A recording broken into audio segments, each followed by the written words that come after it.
Wrestling in conjunction with the Universal Wrestling Federation, and we know we're going to be able to please you tonight. We want you to stick close to that set. We've got a lot of action lined up, and we know how much you like action. That's the reason why Houston Wrestling has been around here for 39 years, because you get the kind of action you like on television and in the ring at the Coliseum, and that's why you like it. So let's tell you what's coming up on Friday, February the 20th, when we are going to have a tremendous action battle that will take 8 bouts into the ring. There will be 25 of the game's top stars involved, and there will be this. This is the penalty box. In this box, in the final event of the night, when Terry Taylor and the Missing Link go up against the fabulous Freebirds, Sunshine will be behind the Freebirds, DJ will be behind her man, the Missing Link. There's no doubt about that. But any infraction of the rules, and we're going to have the perpetrator put into the cage like this. And believe me, there's not very much room in here, whether it's Sunshine or DJ, but it could be even more crowded. If either one, the one left outside, commits a penalty, she will then be placed in the cage at the same time. It's a 1-minute penalty, and it could be a repeated penalty, but it will take place here in the Sam Houston Coliseum come the 20th of February. Remember, we are celebrating our 39th birthday. This means that if you buy your tickets in advance at 1919 Caroline, and that's the only location that this will happen, you will receive $1 off the price of every ticket. $1 off the price of every ticket at 1919 Caroline. Get your tickets in advance, but be at the action on Friday, the 20th of February. Welcome to the Sam Houston Coliseum. My name is Peter Burkholz, along with promoter Paul Bosch, as we invite you to 2 hours of Houston wrestling, along with Universal Wrestling Federation wrestling action right here on Channel 39 Gold. Your first match, up in the ring, the man with the over-the-shoulder wrestling garment, long hair, well, that's Mike Boyette, as he goes up against a powerful former Michigan star, football star that is, Rick Steiner. You qualified him as a football star. He was also top wrestling star at the University of Michigan, and a great one too, Pete. And he shows all the time the evidence of coming out ahead in this program. As we see a Japanese arm lock, as Boyette trying everything he can to budge the powerful Rick Steiner, and he did it. That's just determination and working on that leverage. Rick Steiner claiming that his hair was pulled.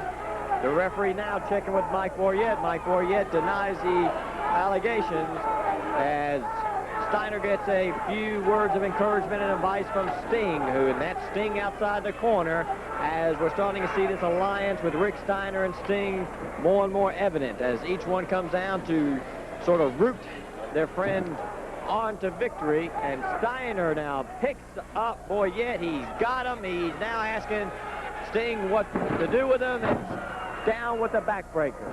What a powerful, powerful man that Rick Steiner is.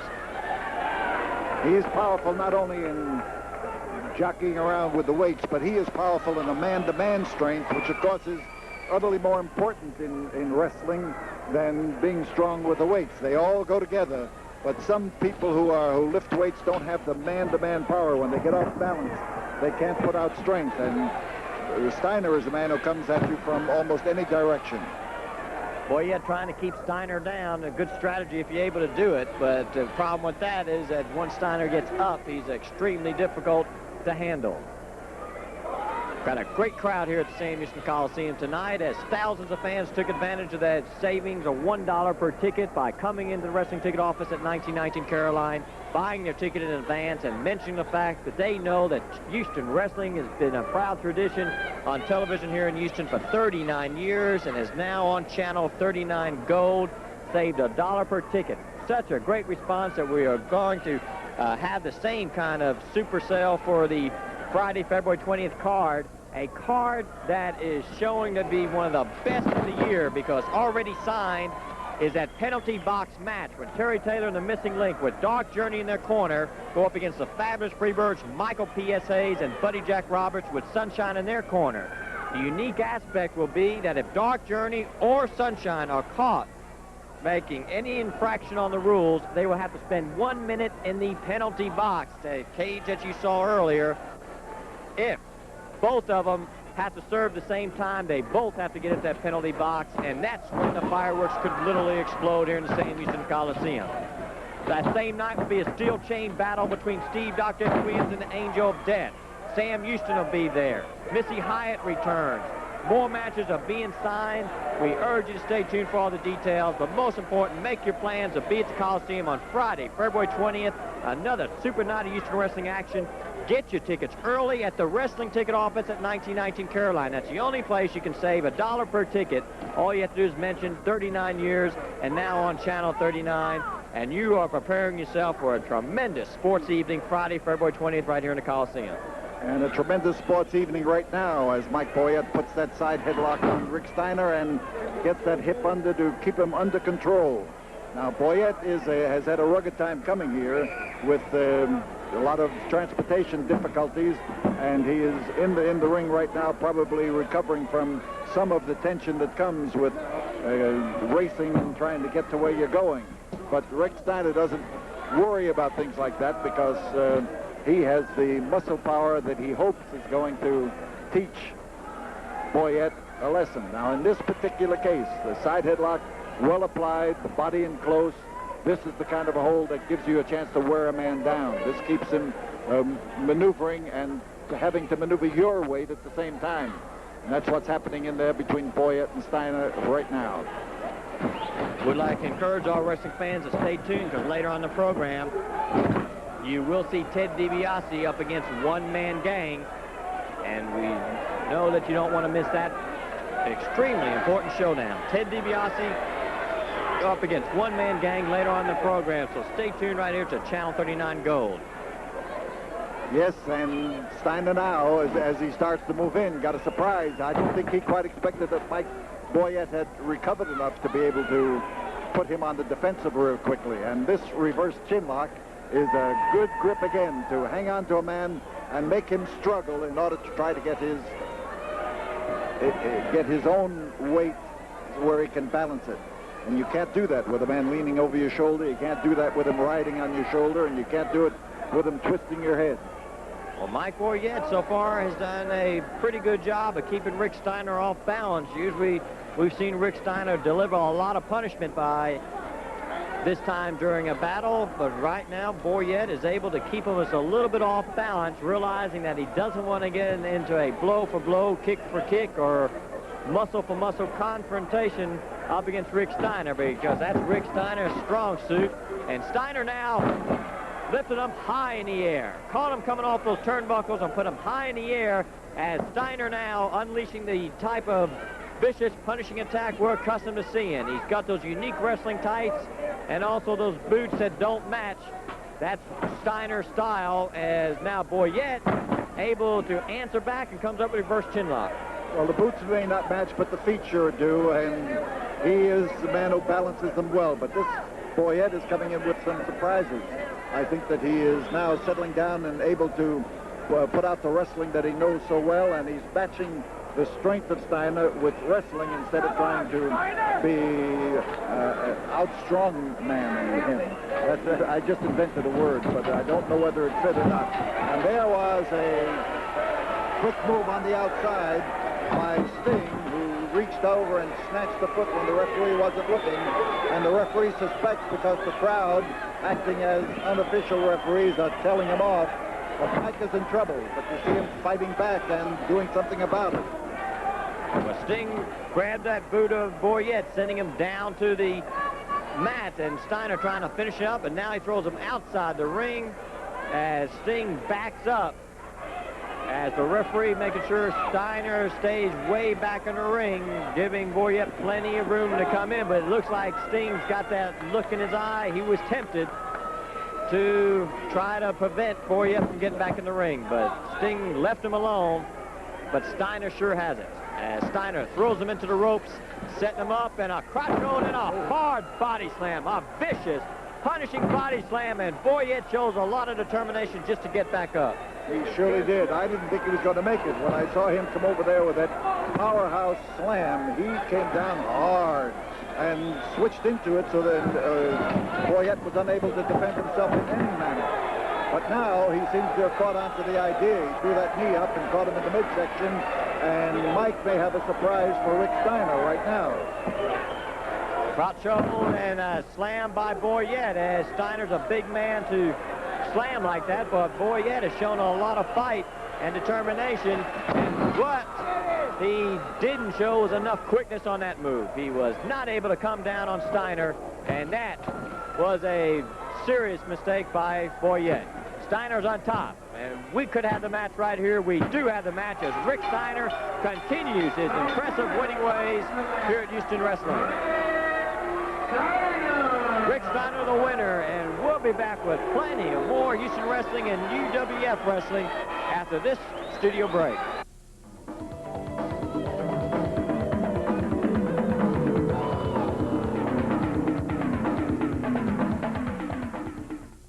And this match is underway, and you're looking at a popular rising star, Sam Houston, as he makes his debut here to the Sam Houston Coliseum right here in Houston, Texas. No, the Coliseum's not named after the wrestler, but both the building and this big star who's rising to the top of professional wrestling, named after a big hero here in the state of Texas. My name is Peter Burkholz, and right now Sam Houston is taking care of Art Cruz in a unique, colorful style. To help me along with this first match was promoter Paul Bosch. Well, I would say that this is the most times that Houston will be mentioned in any one match in all of the history of Houston wrestling. But Sam Houston is a good name, and that is a fine young man. I've seen him in action before, and I think he's going to give a good account of himself here in a city. I was going to say, wasn't named after him either, was it, Pete? Not exactly, but after he gets through, it may decide to give him that honor.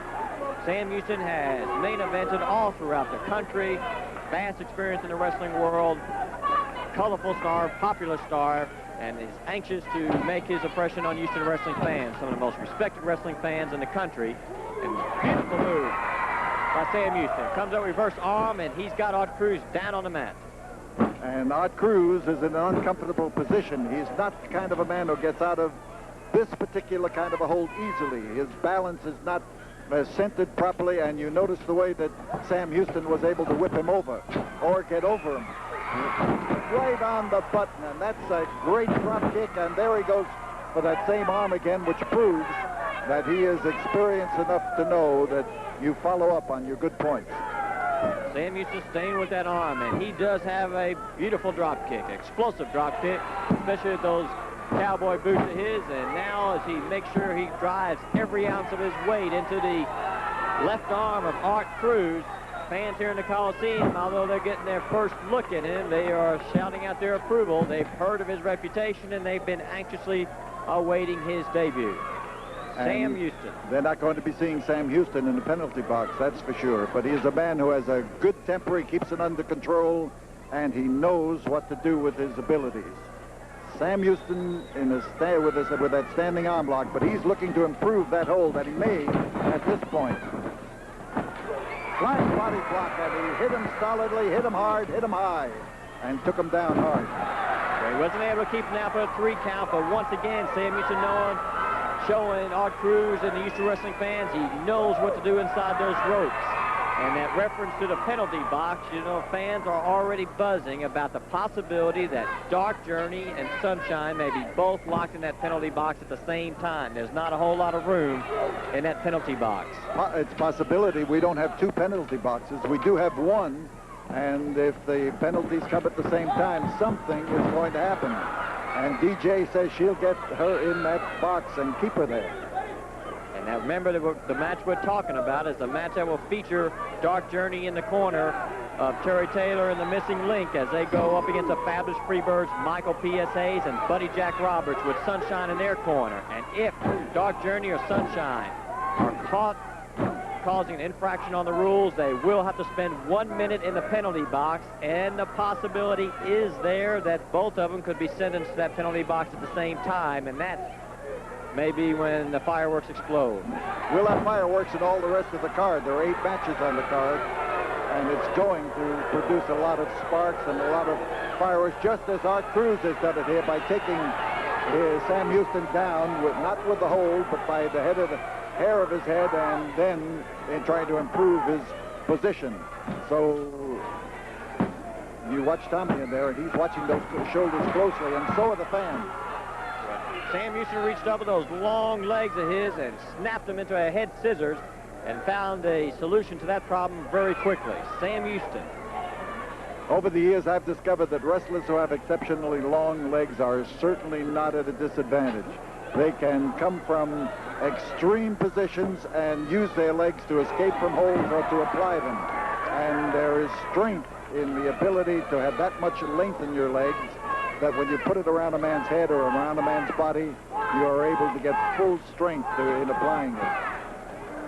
Regardless of how he makes out in this match tonight, Sam Houston will return to action here at the Sam Houston Coliseum on Friday, February 20th, on a card that's already shaping up to be one of the biggest of the seasons, as we have just entered the 5-minute mark in this match between Sam Houston and Art Cruz.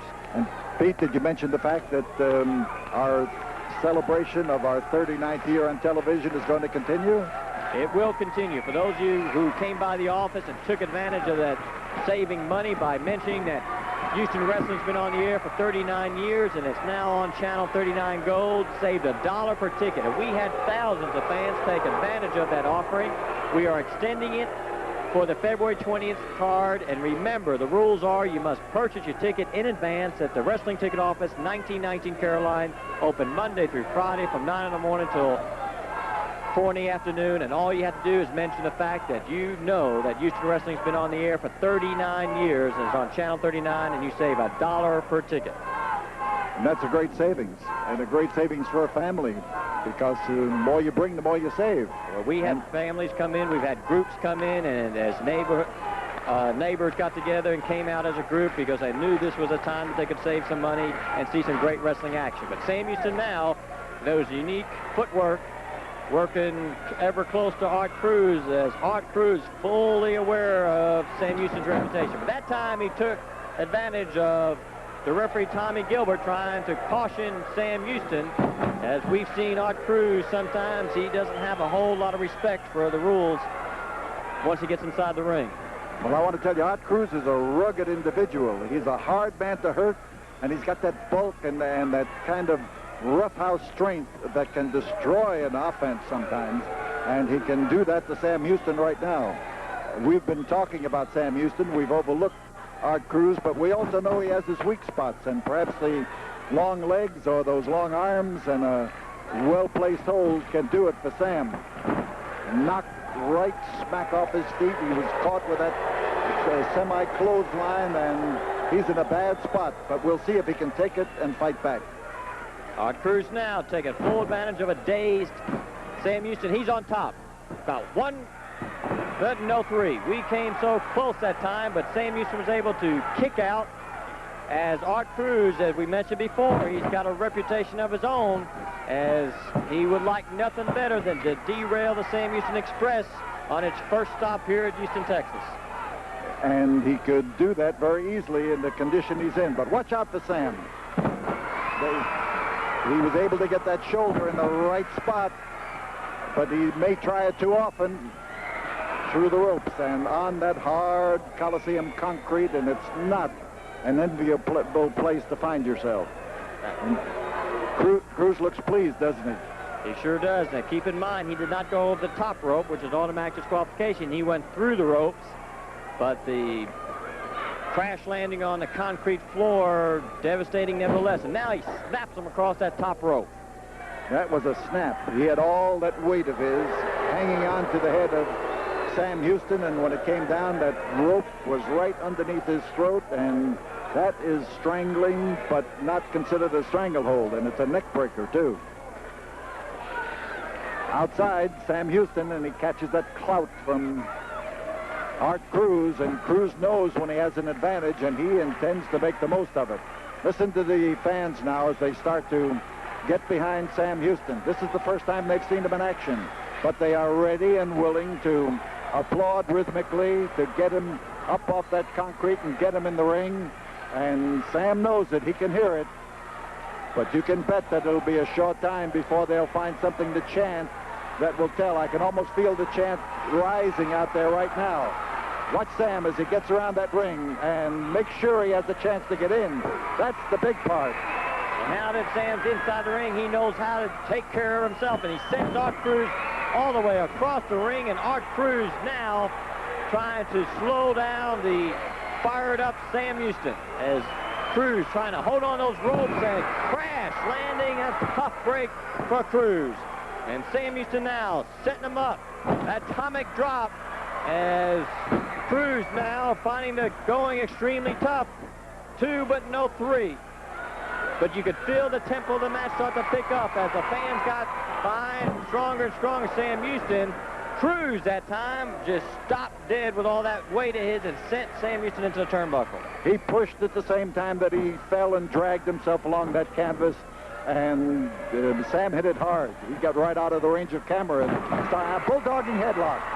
He came in there with that old bulldogger, and there's 1, there's 2, and there's 3, and the winner is Sam Houston. Sam Houston, the winner over Art Cruz, as he makes his debut here to Houston Wrestling, a successful one. We expect to see some great things from this great star, and he will be back in action on Friday, February 20th. And we'll be back with more Houston Wrestling action after this important message.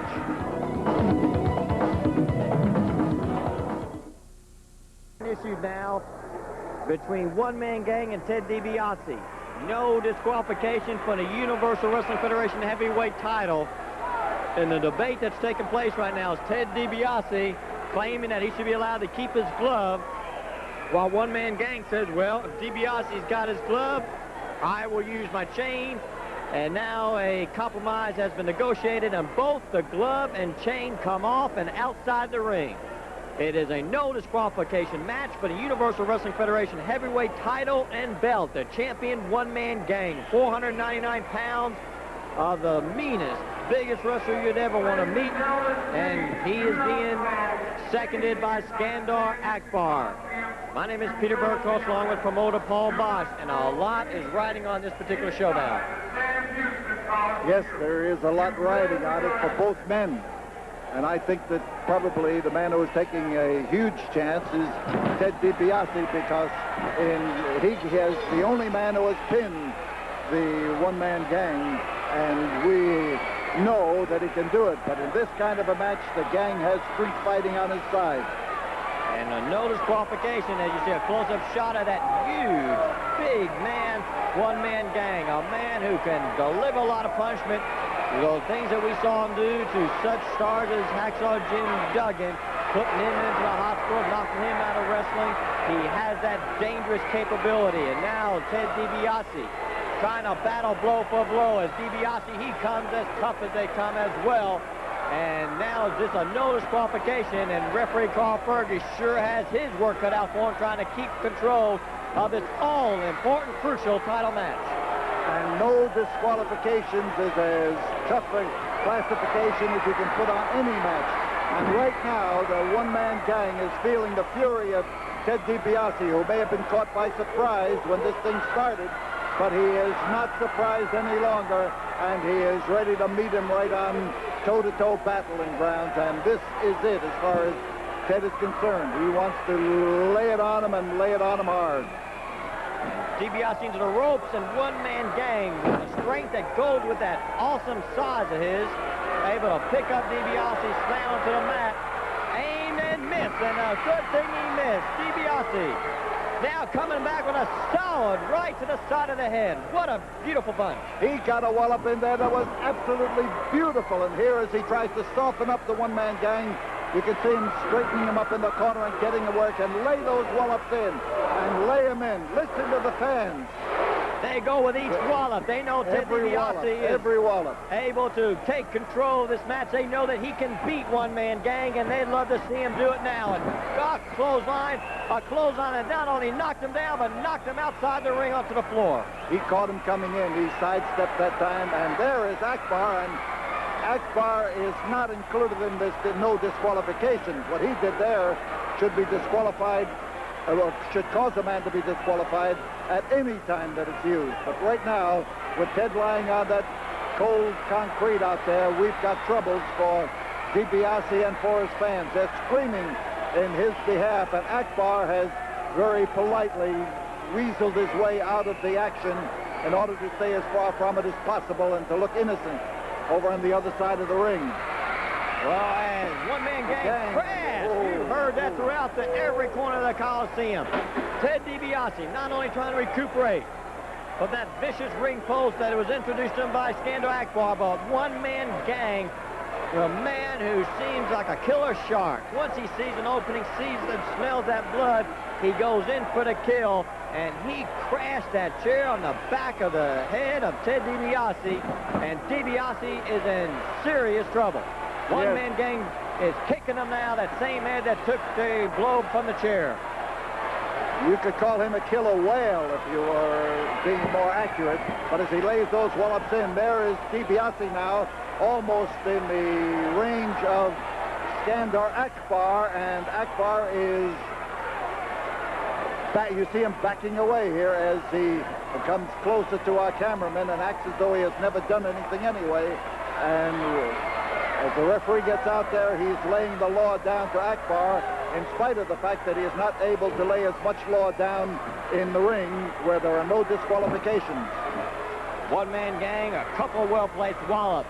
Just to quickly recap it, Ted DiBiase was taking the battle right to a one-man gang, went outside the ring from a vicious clothesline. Skandor Akbar ran him into the ring post, and since that point, Ted DiBiase has taken a lot of vicious, devastating punishment that could take its toll. But Ted DiBiase, he has that fight within. He wants that UWF heavyweight title. So many stars throughout the wrestling world go after that title, but Ted DiBiase is one man that fans are behind 110%, as he's going to have to be at his very best to beat one-man gang tonight. That really shook the ring that time when Ted DiBiase went in there. He landed solidly against that top turnbuckle. It caught all of the force of the throw that sent him in there, and it racked his body right down into his toes. You can bet on that. He'll still be feeling that on the 20th of February. Now, Ted DiBiase is a big man himself. 6'4", 280 pounds, a big, solid individual, but he is up against a man who last time he was weighed was 499 pounds. And right at this 5-minute mark, once again, one-man gang trying to land off 499 pounds across Ted DiBiase's neck. He missed not once but twice, as DiBiase trying to buy some time to recoup and get his faculties back together, because when you're facing one-man gang, you've got to be on your toes every single second. And that kick had all the aspects of being an illegal kick, but this is an illegal match. This is the kind of a match where few things are not allowed. This is a no disqualification battle, and Ted DiBiase is in a bad way. But it was Skandor Akbar who started it. He put him on the downside. No question about that. And now the confidence of one-man gang. And that big avalanche missed. If it landed, this match could have been history, but DiBiase saw that huge mountain coming at him, and he got out of the way, as he's still trying to find enough time to get back on his feet so he can continue the battle. The fans here in the Coliseum, thousands and thousands of them, are shouting their support. DiBiase is been cut open, and now a charging one-man gang. It's Ted DiBiase's been able to successfully get away from those final moves of one-man gang, the kind of moves that could bring him a quick victory. DiBiase out on the floor, and now he's taken one-man gang and ramming him into that ring barricade, that metal ring barricade, and that same chair that he found to be so punishing crashes across one-man gang. A solid smash. What a tremendous wallopy hit, and did you hear the roar from the crowd when the noise of that blow came around? But DiBiase, I thought he was weakening and falling out of the ring. I think he went out there on purpose. I think he got right through that rope and then took care of one-man gang when he came out to take care of him. And one-man gang came timbering down on the mat as he toppled down. DiBiase again firing up. And this is one of DiBiase's strong suits, that intestinal fortitude that it's showing right now. He was down, he wasn't out, and Carl Fergie caught by one-man gang, 499 pounds of one-man gang, ramming into Carl Fergie. DiBiase now drop-kicking gang to the mat as DiBiase continuing to fight up against the Universal Wrestling Federation heavyweight champion. And now DiBiase has something in his hand. Where he got it, I don't know. He picked it up off the mat, I'm certain. See? And it may have been sent towards one-man gang's way by Skandor Akbar, but there is one plan that has backfired. No disqualifications, and DiBiase taking full advantage of that rule, along with the full advantage of having that object in the ring. Fergie is down on the mat as another UWF referee makes his way inside the ring. The match is continuing. DiBiase now trying to see the referees trying to pull him back, and that's what one-man gang saw, that quick opening. And it's a give and take. Gang cut open, coming at us, and he finds a drop kick and a second referee. And that's what happens when you have a man that big being thrown around the ring. Right, and he threw that arm out, and the arm expanded the width of the one-man gang and made him dangerous for about 6 feet wide. And a lot of force was put into the kick by DiBiase, and here is he's got him wrapped up. And Skandor Akbar using that whip clobbered Ted DiBiase. He clobbered him for sure. He came up with an uppercut type blow, and he had whatever he had thrown in there in the first place to the one-man gang. And we've got Ted DiBiase down. That's it. The one-man gang, a controversial victory. Still the Universal Wrestling Federation heavyweight champion, but Skandor Akbar is the man who clobbered Ted DiBiase with that whip of his, jabbing it into the face and hitting him across the head with it at the same time. A no disqualification match, but nevertheless, Ted DiBiase had one-man gang wrapped up for the pinfall. So there's one-man gang cut open as he was punished and pushed to the limit by Ted DiBiase. It was General Skandor Akbar that not only saved him, but also the UWF heavyweight title. We'll be back after this brief message. Tremendous blockbusting card. 8 big showdowns, superstar showdowns, including a steel chain battle with Steve Dr. Death Williams up against the Angel of Death. Angel of Death, okay, big guy. I'm not taking anything away from you, a big, big man. 6'6", maybe 320 pounds. Pal, have you ever been in a chain match? Let me show you, brother. It's a logging chain, it's no dog chain. Brother, you wrap it around your wrist, and the guy who wins got to drag the big guy around the corner and touch all 4 corners, and the man stand wins. Okay, Angel of Death, you've been around and around here in UWF. Well, look at right in your TV screen and look at the man you've got to face. Dr. Death. I love you, and I don't mean to interrupt you right now. But I want Skandor Akbar. I should be the champion right now. I had the man beat. I worked a long time. A lot of blood, a lot of sweat, and a lot of tears. The man has humiliated me. He's cost me money in the past. Now he's cost me the title. I don't care how. I don't care where. Right here, preferably. I want Skandor Akbar. You figure it out. You figure out the way, but give me Akbar. Pete, you can see my partner's very upset. A lot of things are going down in UWF. And you too, Angel of Death. You're going down in Sam Houston Coliseum with a chain. Dr. Death up against the Angel of Death in a steel chain battle. And Ted DiBiase, who had just, according to recent wrestling fans, felt was robbed of the UWF title by General Skandor Akbar, has issued a challenge to Akbar for Friday, February 20th. He has issued a challenge. We hope to have more information on that to see if the challenge will indeed be accepted. That same night, you have the penalty box match as the Freebirds, with Sunshine in their corner, go up against the Missing Link and Terry Taylor with Dark Journey in their corner. Any infraction by Dark Journey and Sunshine, they end up in a penalty box. General Skandor Akbar Ted DiBiase has issued a challenge. Yeah, Ted DiBiase's nothing. You've seen the last of him. Just like Hacksaw Duggan, he's got a one-way ticket out of here. Houston, you've seen the last of DiBiase. And I know Savannah Jack is supposed to be the #1 contender for this coveted title. Well, let me tell you something, boy. Just like DiBiase, you double-crossed the Godfather. And nobody that walks the face of this earth ever double-crosses Akbar. Because I'm the man, the Godfather. Wow, Bill Irwin. That's it. Ah, yeah. You know, the one-man gang. Nice, too, huh? That's it. The one-man gang is taking care of business. And now Iceman and Chavo Guerrero, they want to get in the ring with myself and Iceman. You know, the last time we met, you ran like the chicken that you are. You ran on back. You left your man out there. But that's no matter. You come out and do it again, and Chavo, you'll be standing there all alone, just as brave as you are, but you'll be all alone against Eli and myself. You got it? That's the way it's going to be, February the 20th. Right here in the Big Coliseum. extravaganza, and I can tell you right now, just like DiBiase and Duggan, Savannah Jack, you're going to bite that dust, and you're going to call me master. And all of you people respect me. And Eli's coming.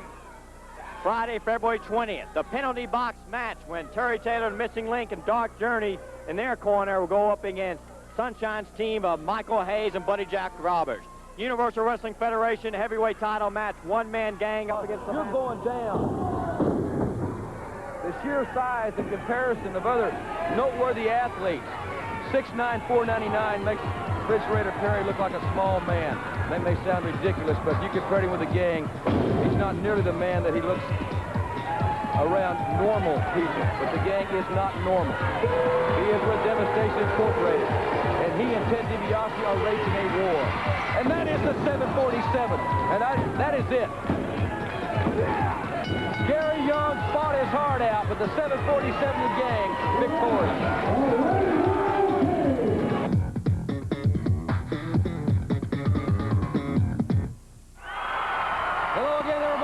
Welcome to the Universal Wrestling Federation. You've just seen footage of last week of the giant one-man gang and a victory over Gary Young. Hello again, everybody. I'm Jim Ross. Thank you very much for being with us. We've got an exciting hour in store for you. We'll be talking about the Universal Wrestling Federation Tag Team Tournament in this hour. We'll also be seeing Savannah Jack defend the television title against Jack Victory. You'll see the giant Angel of Death in action. And Terry Taylor will be with us not only in the ring, but here to provide some color commentary as well. You'll see the Fantastics and what should be a tremendous tag team encounter against Hot Stuff Eddie Gilbert and Sting. Should be an exciting hour, a lot of big announcements about the UWF Tag Team Tournament and some big events coming your way. We'll have those announcements in this hour. Right now, let's go up to the ring and Mike Wilson. Ladies and gentlemen, from Vicksburg, Mississippi, at 224 pounds, Ken Massey.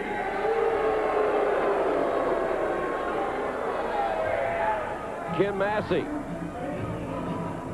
will be taking on the Iceman, King Parsons, ladies and gentlemen. Iceman King Parsons will be making his way to the ring momentarily.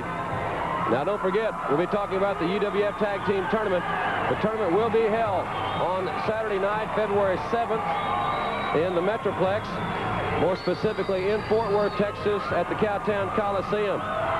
There's a great shot of the crowd, very enthusiastic crowd coming to you from Oklahoma City, from the beautiful Myriad Center. Terrible weather outside, about 20 degrees, and here in Oklahoma, that is cold weather. And we've got an enthusiastic crowd, and the Iceman raises that enthusiasm. And from St. Louis, Missouri, at 235 pounds, the Iceman, King Parsons. This match, one fall or 10-minute time limit. Iceman King Parsons has really gotten himself into magnificent condition. He's been working very hard, not only in the ring, but out of the ring, to get himself in the best condition he possibly can. Iceman King Parsons' partner in the UWF Tag Team Tournament will be Gentleman Chris Adams. And we'll talk more about that later in the hour. And also from Houston, we're going to bring you some footage of a Bad Street tag match involving the Freebirds, Michael Hayes and Terry Gordy against Ted DiBiase and Dr. Death Steve Williams. Ken Massey backed into the ropes by Iceman King Parsons. Referee Carl Fergie assigned this match. Again, into the ropes they go. And it was a clean break. As I mentioned, Iceman, you can tell the fruits of his labor are easy to see because he has been spending a lot of time getting himself into great condition, as so many of the athletes are, in preparation not only for their challenges they face regularly in the UWF, but also for the big tag team tournament coming to Fort Worth. Ken Massey as well, improving his physical stature. Nice takeover and a reversal by Iceman. Back to their feet. Iceman King Parsons, another reversal.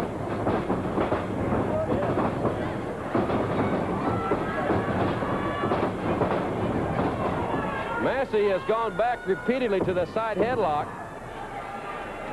Ken Massey showing that he has improved as well here in the Universal Wrestling Federation. The Angel of Death will be coming your way later in the hour against newcomer Johnny West. Savannah Jack defends the television title in the hour against Jack Victory. We'll hear from the president of the Universal Wrestling Federation, Cowboy Bill Watts, with a statement I think will be most interesting to the wrestling fans. We'll have that later in the hour. It's Iceman King Parsons, the former Golden Glove boxer from St. Louis, Missouri, and he is a southpaw. And he can knock your lights out with that left hand. Massey getting back to his feet, and the Iceman was waiting for him with that clothesline. It was a devastating clothesline. Iceman King Parsons, rumper stumper, and it's a pinfall.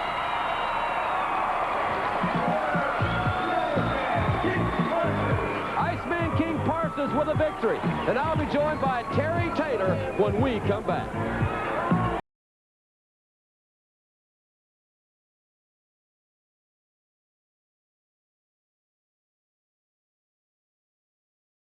With Terry Taylor. Terry, thanks for being with us. Thank you, Jim. It's always a pleasure to be here with you. We're going to see in just a few moments a classic example of Freebird strategy. As we promised last week, we're going to bring you the conclusion of last week's six-man tag match involving the Fantastics and Steve Dr. Death Williams against the Freebirds. Now, they're six-man specialists, but they exercised a part of their strategy that is well known to everybody last week. And that's always get one away from the herd, cut away, whittle them down, and always get 3-on-1. They like the odds in their favor most certainly, and we're going to be talking to Terry about that and the UWF Tag Team Tournament coming up. Remember, his partner is going to be Sam Houston. We'll talk a little bit more about that in the hour, but right now, let's go back 1 week and see the conclusion of the six-man tag match involving the Fantastics and the Doctor and the Birds.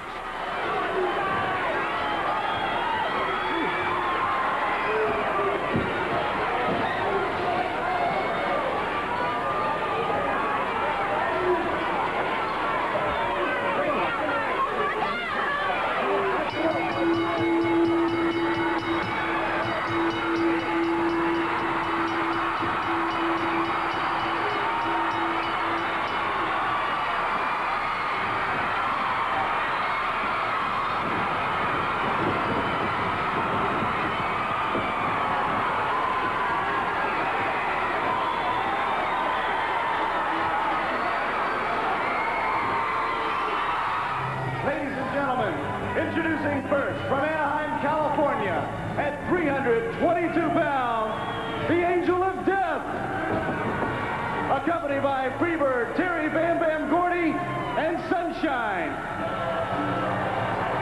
Also introducing from Boise, Idaho, at 226 pounds, Johnny West. This match, one fall or 10-minute time limit. Well, Johnny West is making his debut here in the Universal Wrestling Federation, Terry, and he's going to be making it against one of the most awesome young athletes in the sport, the Angel of Death, a member now of the Freebird family. He sure knows how to side himself with a winner, doesn't he? He sure does, and again, as was evidenced by the tape that we saw just moments ago, you've got young Johnny West there, and you've got 3 members of the Freebird family. That's their odds. Yeah, when he walked by the podium, there's a nice move by the Angel of Death. He's showing that he can wrestle. At least this Johnny West didn't go out there and just, he goes out and tries to get the arm work on one part of that big guy because as big as he, ooh, hard chopper. You have to try to whittle a guy that size down, not try to overpower him. Johnny's got to get off the ropes. I'm not talking about that way either. Well, that's the way to get off the ropes and on the mat in a hurry. The Angel of Death being cheered on there by Terry Gordy in Sunshine. Now, Michael Hayes is a great judge of talent. He just draped the young man over the top rope. The Angel of Death was spotted by Hayes. Hayes liked it the first time he saw him, quite obviously. Yeah. And he was, I guess, adopted into the Freebird family. Yeah. You see, everything the Angel of Death is doing here is percussions to the chest to cut the air, and the splash. Now see, he has the guy down. He does the chops to the chest to cut the wind, drops his stomach across the rope, and drops, what is it, 322 pounds across his chest. This kid's ripe for the picking right now, but he's not done yet. He's trying to make an example of this kid. That's exactly what he's trying to do. A snap suplex. The Angel of Death's repertoire, I will say this, you have to hand it to the Freebirds, it is certainly expanding. He is well-versed in several maneuvers that I think when he first came here, he wouldn't even attempt it. Yeah, he was just coming in here trying to mow people over with his strength, and he found out that isn't going to work every time. Whoa, vicious clothesline. See, everything he's doing now is real crisp and sharp, and he's just dissecting this kid here, right here. And he's just not making any mistakes, and he is dominating Johnny West. See, Johnny could barely run to the ropes. I mean, he jettisons him in there. Fall away. That fall away is that's a devastating maneuver. Yeah, he just, when he was ready. The Angel of Death with a victory here, ladies and gentlemen, and he is a very confident young man and has the right to be. The Freebirds are on a roll and on a tear, and that big team will be in the tag team tournament as well, and we'll be back. And the television championship will be on the line when Terry Taylor and I return.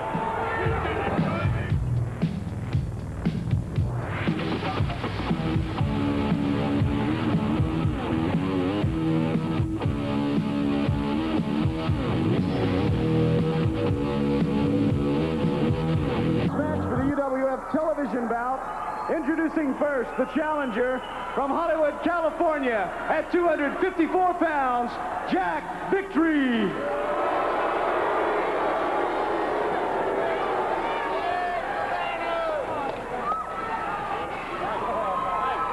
And now entering the ring, the current UWF television champion from Savannah, Georgia, at 251 pounds, Savannah Jack. This match, one fall or television time remaining. The outstanding hand given to Savannah Jack, the reigning Universal Television Champion. And the man sitting here with me is certainly no stranger to that title. Terry Taylor is also a former holder of that prestigious television championship. And Terry, as we were missing as they were walking by, this is going to be a heck of a match for Savannah Jack, because Jack Victory is an excellent athlete and a tremendous wrestler. Yeah, he really is. And anybody that wears a haircut like that, Jim, has got to be tough, whether you're on the street or in the ring. Now, he's not waiting around and wasting time. He's going right after the champion. Brother, if you're going to take that title away from somebody, you got to keep them on the defensive. See, that's why he's a champion. That's Savannah Jack fires back, and that's smart wrestling right there. The going gets tough, and it gets too hot, take off. Slow the momentum down. That strategy didn't work, so he started over. He's going to think something else out. That's exactly right. And Savannah Jack, on the other hand, it's like a game of physical chess, as it has been described before, with Jack Victory. He wasn't walking around taking a little constitutional. He was thinking of what he's going to do the next move, as Terry pointed out. Side headlock. So if I can just point this out, we were on tour out in West Texas. I was in the gym working out with the Savannah Jack, and when they had the shot behind him, you could see how small his waist is. I mean, he's lost some weight around his waist, the extra fat, and I would tell you, this guy's a lot stronger than you might think. That's why he can weather blows like that. I mean, he was doing behind the presses with 200, behind the neck presses with 225. I don't care how strong you are, a strategy like that, a guy like Jack Victory will cut you off. That Savannah Jack wants to be a good champion. He's working out, and he's learning every day. Well, he's sitting in the #1 contender's position for the Universal Heavyweight Championship. That automatically goes to the television champion. In Savannah Jack, the #1 contender, I know he'd like to have the opportunity to go against the one-man gang, as would anybody in the sport that wants to hold the major single championship in the sport, which is the Universal Heavyweight Championship. So, yeah, Jack Victory is a smart young man. I mean, he hasn't been wrestling that long. but he gets Savannah Jack down. Now see, Jack got up off his base. Now he's up there. He's testing his strength right here. You can look at the two and see who's going to win this one. And see, Jack Victory uses that extra leverage, but if you don't get caught, the referee can't break it if he doesn't see it. Now, he may know when people say, well, he knows what's going on. He cannot call it if he doesn't see it, and Jack Victory positions himself not to get caught. And Tommy Gilbert, an excellent wrestler in his own right, and very accomplished referee. Very accomplished referee. He knows the tricks of the trade. He knows, but you can't be in two places at one time. It's that simple. And now Savannah Jack is backed into the corner by Jack Victory. And this is a major, major match in the career of Jack Victory. There's no doubt about that. And then, of course, anytime you put the title on the line as a champion, it is a big, big contest. Too quick. Whoa, that super kick, whoa. I mean, it came from right field, the referee in position, and that is it. Yeah, I think Jack Victory's going to be visiting the dentist real soon. Terry, thanks very much for being with us, and good luck. We'll see you in action against Art Cruz later in the hour. Best of luck to you. Thanks a lot, Jim. Ladies and gentlemen, we'll be right back and take a look at the big UWF Tag Team Tournament and hear from the president of the Universal Wrestling Federation after this timeout.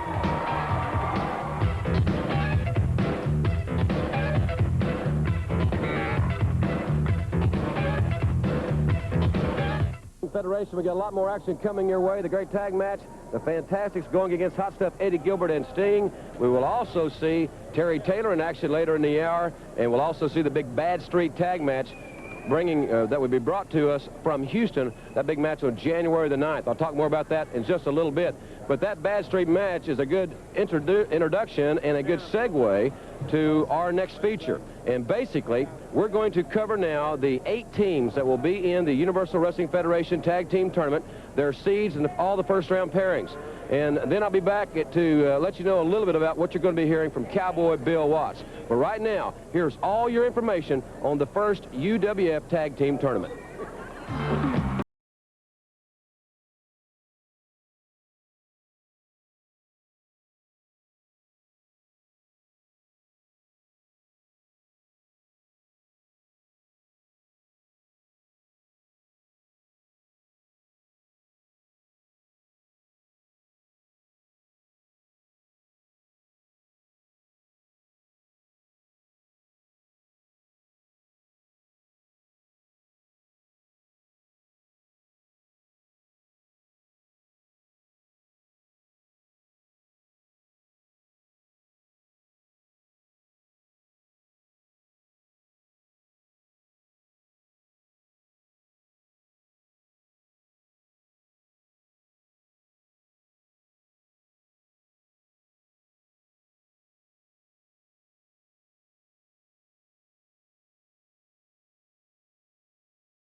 Tag Match Masters, having held numerous tag team titles with separate partners.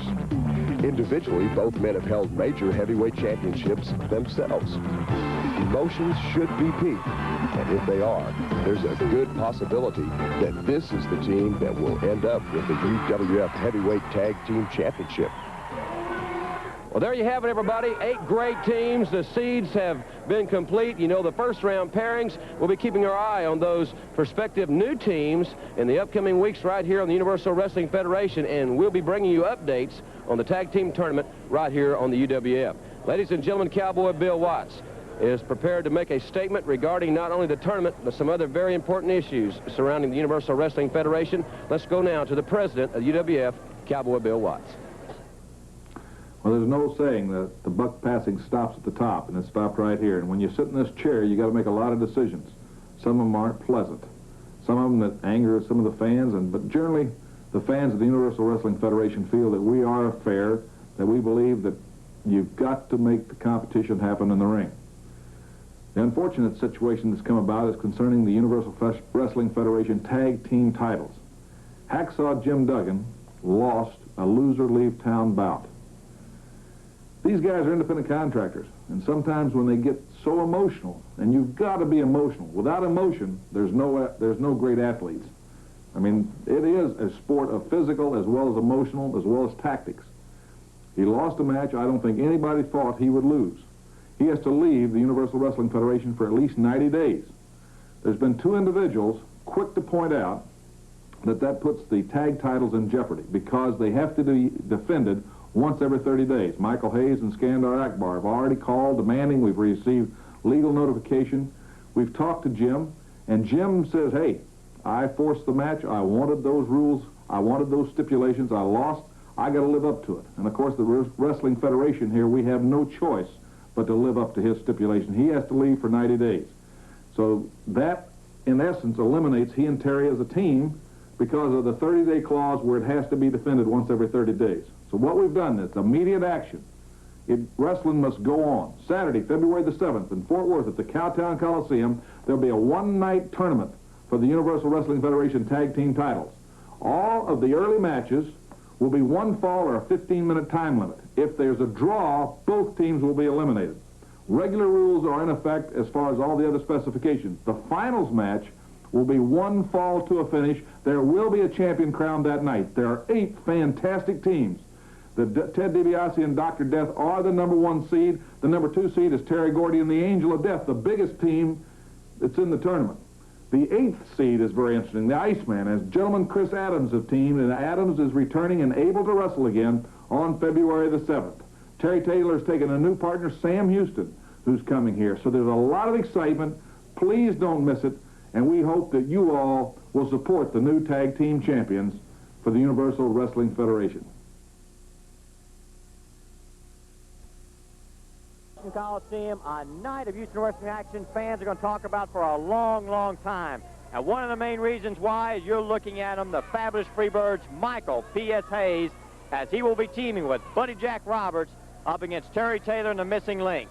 The important ingredients there in that particular showdown, Sunshine will be in their corner, Dark Journey will be in the corner of Taylor and Link, and if Sunshine or Dark Journey cause any infraction of the rules, they spend 1 minute in the penalty box. Are you real proud of yourself? Are you and Paul Bosch consider yourself real big men? To make a beautiful lady like this be subjected and submitted to such ludicrous and ridiculous rules that if she breaks any infraction, that she gets put in this and treated like an animal? Huh? Put her in a cage, a beautiful woman like that? I hope you're real proud of yourself. You know, Dark Journey, you were probably born in a cage. You look like it. Maybe you're accustomed to this, but my Sunshine ain't accustomed to it, girl. Hey, baby, I'm not going to break any rules, so I'm not going to be in a cage. I don't like it, though. I don't like it one bit. And I'm going to tell you something, Dark Journey. I don't care what kind of things you try to muster up with that goofy Missing Link of yours and little pretty boy Terry Taylor. Because it's going to be the same old song, sweetheart. The same thing that just happened. 1, 2, 3, and the Freebirds rock on. That's right. But now it's not going to be my fault. It's not going to be his fault or my brother Buddy Jack's fault or hers? To what happens to you, you little scuzzball, because I'm going to tell you something. There ain't much room. Excuse me here, Angel. There ain't much room at all, man. Look at this. There ain't enough room for two of them in here.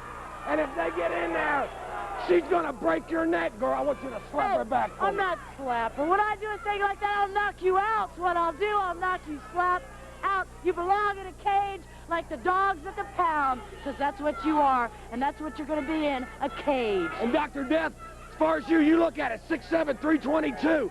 He's big enough to wrap that chain around your neck and drag you to all four posts. Yeah, chain match, huh? Yeah. Chain match, Chain huh? match. Hey, you stupid Okie. You should have stuck to amateur wrestling, man. Don't you know that I'm being coached by the best? Old Michael here and Buddy Jack and Bam Bam. What are you, nuts out of your mind getting in a chain match with me? I'll take that chain and wrap it around my head. I love it. Hit you in the head. I'll hit you again in the head. And then I'll wrap it around your choke and throat and wrap it and run it and stick it. Drag you all over the ring. Pack all four corners, man. That's right. And so you think about it. September, not September, the 20th. 20th is your day, baby. Your day. You wait. February 20th, Dark Journey. From the Universal Wrestling Federation, Jim Ross with you here from the beautiful Myriad Center in Oklahoma City, Oklahoma, as we watch Hot Stuff Eddie Gilbert and Sting make their way to the ring, along with the balance of the Hyatt Hot Stuff entourage. Missy Hyatt, of course, leading the way, and Rick Steiner looks to be, he'll be at ringside as well for this tag team matchup.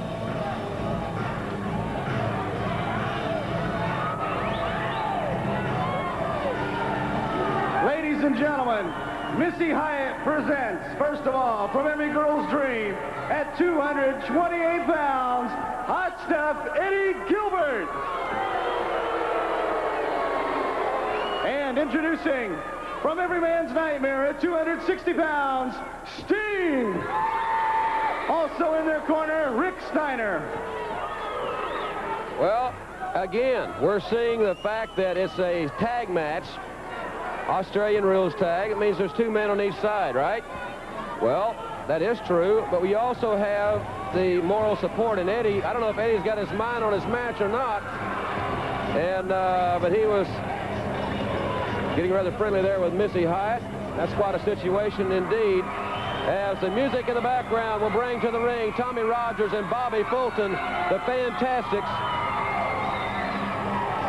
And this should be a tremendous matchup. The history for these two teams goes back quite some time. And the fans remember Eddie Gilbert and Sting were former co-holders of the tag team titles. They won those titles from the Fantastics. Quite a situation involving those two teams. It is a great rivalry. Right here, they'll have the opportunity to settle it in the ring, hopefully team on team without any interference. Of course, it's like we're almost being pessimistic, but we've seen it happen so many times with General Skandor Akbar and Devastation Incorporated and their underhanded tactics, where they like to have the mismatches, and of course the odds in their favor. And the masters of the mismatch, the fabulous Freebirds, Michael Hayes and family, Buddy Roberts, of course Terry Bam Bam, Gordy, now the big Angel of Death, who I mentioned earlier in the hour, I guess has basically been adopted into the Freebird family. But we've got tag team action here. Hot Stuff Eddie Gilbert and Sting. Now, as you heard in the segment, it's going to be Sting and Steiner going against Chavo, Guerrero, and the missing link in the first round of the tournament. Eddie Gilbert to prove that he is a great athlete, which he is, and that he is the man to take care of the Fantastics, wanted this match. And now let's go to Mike Wilson. And introducing, from the City of Angels at the combined weight of 420 pounds, the Fantastics. This match, one fall or 10-minute time limit. As I was mentioning, in the tournament, it's going to number 3 seed, by the way, is Rick Steiner and Sting. An awesome young team. But in this match, Eddie Gilbert wanted to wrestle because he wanted to prove to the Fantastics that he is a better man than they are. Tommy and Bobby are the Fantastics, no doubt about it. Missy Hyatt thinks that man is fantastic. She may think that other men are fantastic. Who would know? But in any event, Hot Stuff Eddie Gilbert with a much more determined look on his face. Remember a few weeks ago, Missy Hyatt was nailed with her own Gucci bag that she carries to the ring. by Dark Journey. And since that time, Eddie Gilbert has, I think, changed his strategy and changed his outlook. He's not quite as jovial. He's not quite as happy as he once was, and it now is all business. And I think you can tell that by the look on Eddie Gilbert's face. Nice go behind, take down. Bobby Fulton reverses it, and Eddie Gilbert is left with air. And Missy Hyatt, I don't know how much amateur wrestling expertise or experience she would have, so I don't know if she can help Eddie in this particular instance. But Gilbert back to his feet. As I mentioned, Gilbert wanted the match. Interesting enough, he's also starting the match for his team. So he has apparently quite a personal score to settle with both Fantastics. Nice maneuver by Eddie Gilbert, but once again, Bobby Fulton coming right back out of it. And the sparks are starting to fly here as these two teams, as I mentioned, they've had some serious battles in the Universal Wrestling Federation. And Eddie,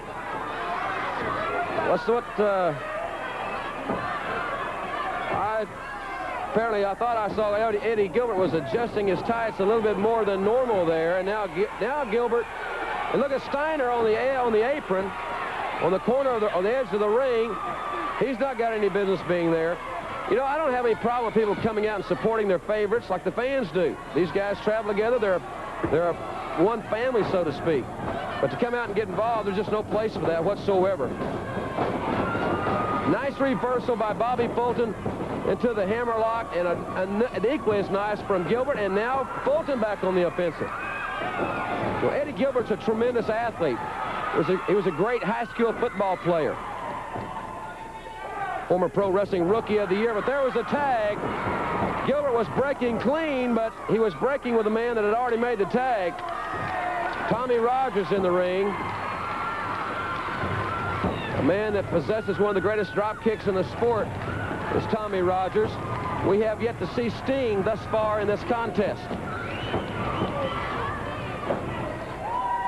Well, this tournament is shaping up to be a great one. Hope the fans in the Metroplex and and all around the great state of Texas will join us on Saturday night, February the 7th. Missy Hyatt will be there. All the top stars in wrestling will be in the Metroplex on that particular evening to settle the situation involving the Tag Team Championship.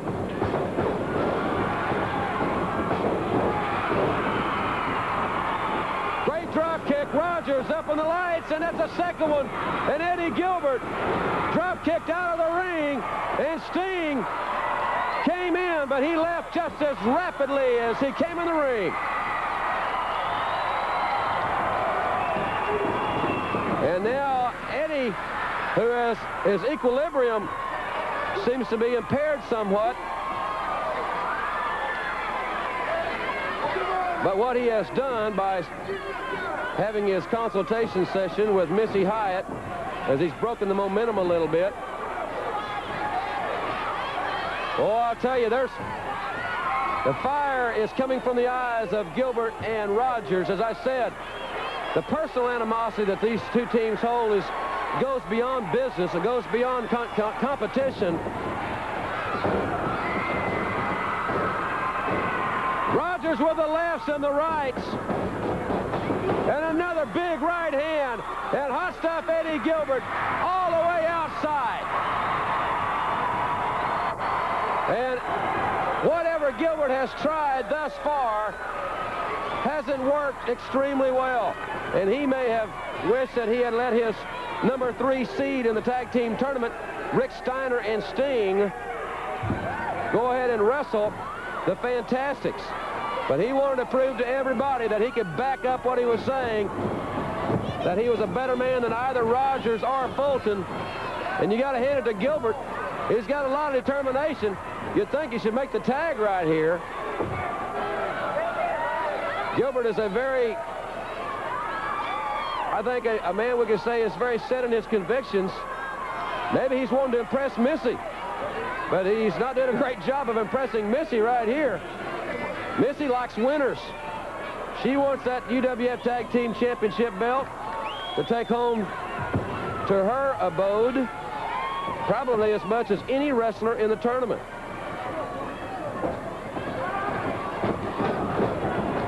We're talking egos in a different stratosphere when we talk about that young lady. Nice side headlock, and our first look at Sting. This kid's got a tremendous future ahead of him. Great agility by these two athletes. This is the UWF, ladies and gentlemen. And a clothesline.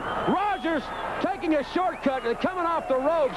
Sting saw what he was doing. He changed his course, and he caught Rogers coming right off those ropes with a clothesline. That was excellent strategy by Sting. And a second clothesline. And they're trying to behead Tommy Rogers here at the Universal Wrestling Federation. Sting, he is what great agility. His flexibility is tremendous. Great strength. Look at the strength. Just throws Rogers. The elbow right to the back. And now he's tagging in his boss. I don't know if he would admit that Gilbert's the boss or maybe it's Massey. But in any event, he's tagged the captain back in, Eddie Gilbert. And Gilbert went for the clothesline. He missed his, and then we had a double clothesline. Gilbert attempted to follow suit with Sting's maneuver. And the crowd is really getting into this thing. The tag was made on both sides of the ring. We've got two tags, and Fulton and Sting are the legal men in the ring, and Fulton's on fire. Eddie Gilbert being battered from corner to corner. And now it cracks the head of Sting. He goes out. There went over between the ropes goes Bobby Fulton. The action all over the ring. You saw Steiner there. And now Sting bearing the knee into the kidney area of Tommy Rogers. I'll apologize, ladies and gentlemen. A lot of action. Rogers with a drop kick on Gilbert. But Gilbert's not the legal man in the ring. Remember that. A great drop kick. And out once again goes Eddie Gilbert.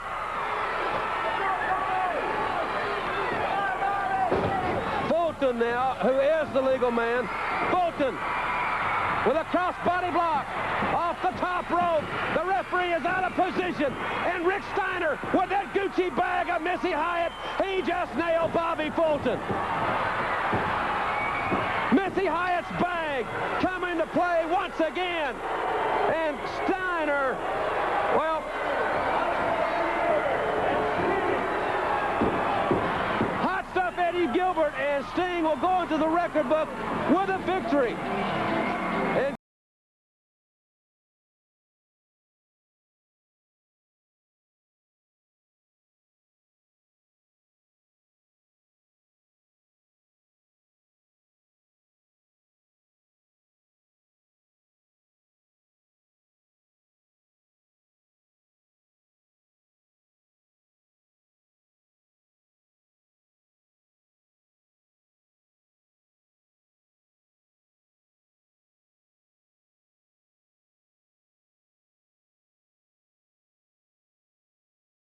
still to come, the matchup involving Terry Taylor and Art Cruz in the hour. But right now, we're going to take you back to January the 9th, the Sam Houston Coliseum in Houston, Texas.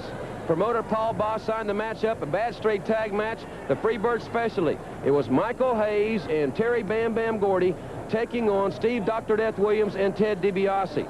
Remember, this all boiling to the big tag team tournament coming up on February the 7th. This is a preview of two of the great teams. As a matter of fact, the four men in this match will represent three teams in the tournament. Let's go back to Houston, Texas, and join the Bad Street Showdown in progress. And this dream match is now turning into a nightmare, Jim, with Ted DiBiase hurt and Terry Gordy. We saw how hurt he is outside the ring. Referee Tommy Gilbert was knocked outside the ring. Dr. Death is administering the count, but Dr. Death's not the referee. He has no striped shirt on, but they just pinned Buddy Roberts, and they're just throwing him out like yesterday's news.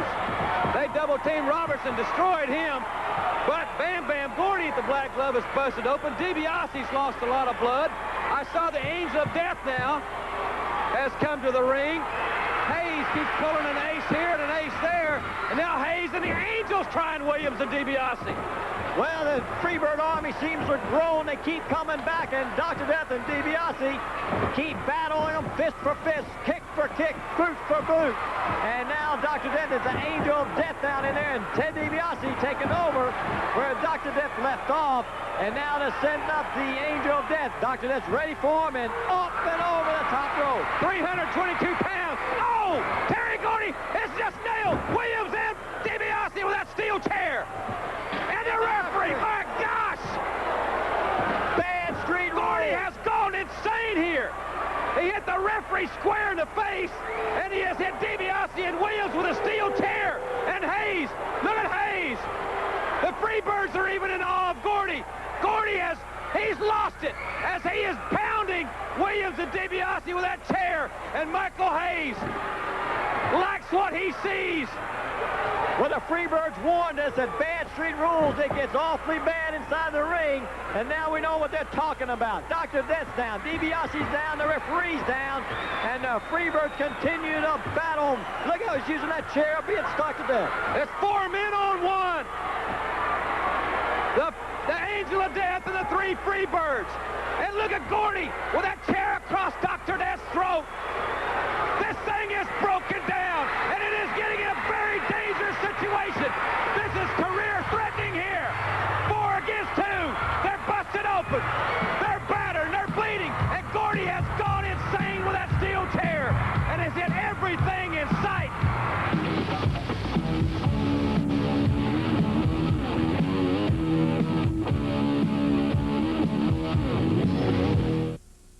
Coliseum, a star-studded card. 8 battles, 25 superstars, including sensational Chavo Guerrero, who will be seeing tag team action with Iceman King Parsons, the partner, up against Eli the Eliminator and Wild Bill Irwin. I'll tell you, I know this cage is for a purpose, and whoever's going to go in is going to feel like a parrot. But I've got Iceman King Parsons on my side, and everybody know what the Iceman says. Have mercy, honey, because we're going to come out against Eli the Exterminator or the Terminator, and he is a big dude. And also Bill Irwin, former UF tag team champion. But you know, when Chavo Guerrero performs, there's always action. Is everybody happy in Houston? Yeah! And this is where we're at. We're in Houston, Texas, baby. This is what's happening. The UWF. And let me tell you something. When Chavo Guerrero gets in the ring, all the people get in the ring with me. Because there's always action. Y quiero saludar a toda la gente de habla hispana, a todos mis amigos, un cordial invitación a todos mis amigos, un saludo a mi tío Enrique Llanes, un saludo a todos los hispanos, los quiero invitar, viva la raza, y aquí nos vemos en Houston. And let's get it on, Houston! Let's come down and let's support the UWF. All right, thank you. Thank you, Chavo. Come on, DJ, get him. Now we got beautiful Dark Journey and sensational Terry Taylor. Now the tag team action will have Terry Taylor along with the missing link up against Michael Hayes and Buddy Jack Roberts, the Fabulous Freebirds. Dark Journey in one corner, Sunshine in the Freebirds corner, and this is the penalty box if Dark Journey or Sunshine get caught in any kind of infraction of the rules. That's right, and it's obvious that Sunshine's going to be the first person in this box because they don't work on talent or skill. What they work on, they're desperate, and that's all they work on. I know she's going to break the rule, but Sunshine, you remember this. First time you're in this box, I'm going to walk right over. I'm going to slap the referee right in the face. You know what that means. I'm going to be right in there with you, and it's going to be one hell of a dogfight. I've had it. It's not. I can't stand it. I mean, I just can't think about it. You see both these women in here, no more Sunshine if it comes down to that. Now, the Missing Link and myself are going after the Freebirds. They've gone through everybody. And so we're just looking forward to it. She told me no matter what, even if she's in that box taking care of Sunshine, that the Link will be under control because we have to get rid of these Freebirds. And that's exactly what we plan on doing right here in Houston, and I can't wait to see you and Sunshine in this cage together. I've been in this once. I know what it's all about, Sunshine, so meet me there. Okay, that's Friday, February 20th, right here in the same Houston Coliseum. A steel chain battle will also take place with Steve Dr. Williams up against Angel Returns. More matches are being signed all the time. 8 super battles, 25 wrestlers. Make your plans. They'll be at the same Houston Coliseum on Friday, February 20th. At 256 pounds, Art Cruz. And from Vero Beach, Florida, at 234 pounds, Terry Taylor. This match, 1 fall or television time remaining. and gentlemen, next week here on the Universal Wrestling Federation, this quick reminder, the debut of the Super Ninja, also a new UWF Top 10. The Universal Champion, the one-man gang, will be here, along with Chavo, Guerrero, and next week's main event will be Steve Dr. Death Williams and Terry Bam Bam Gordy. You heard that exactly right. Right here next week on television, two of the greatest in the sport go nose to nose. Dr. Death and the Bammer right here on television next week. And Art Cruz jumping out to the attack very quickly on Terry Taylor. And Taylor, with a velocity that Cruz sent him in that corner, came right down the mat. Body slam by Art Cruz, and Cruz going for the kill in a hurry here. A 2 count on Terry Taylor.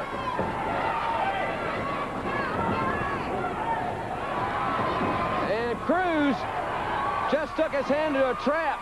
He was going to take Taylor over, and Taylor just snatched him and reversed it right there to the abdominal stretch.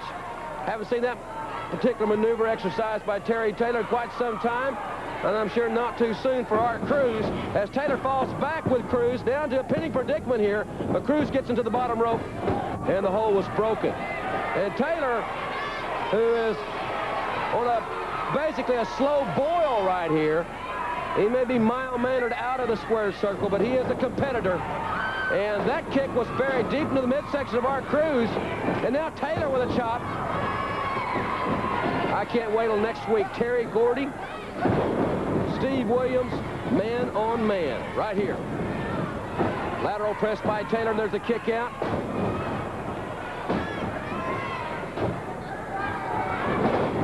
Cruz was going for the neck breaker, but Taylor grabbed the second rope. Taylor went for the drop kick, and Cruz moved out of the way. And now Cruz with the elbow, but nobody home there. And there's somebody. Terry Taylor with a 5-arm. Art Cruz has been planted.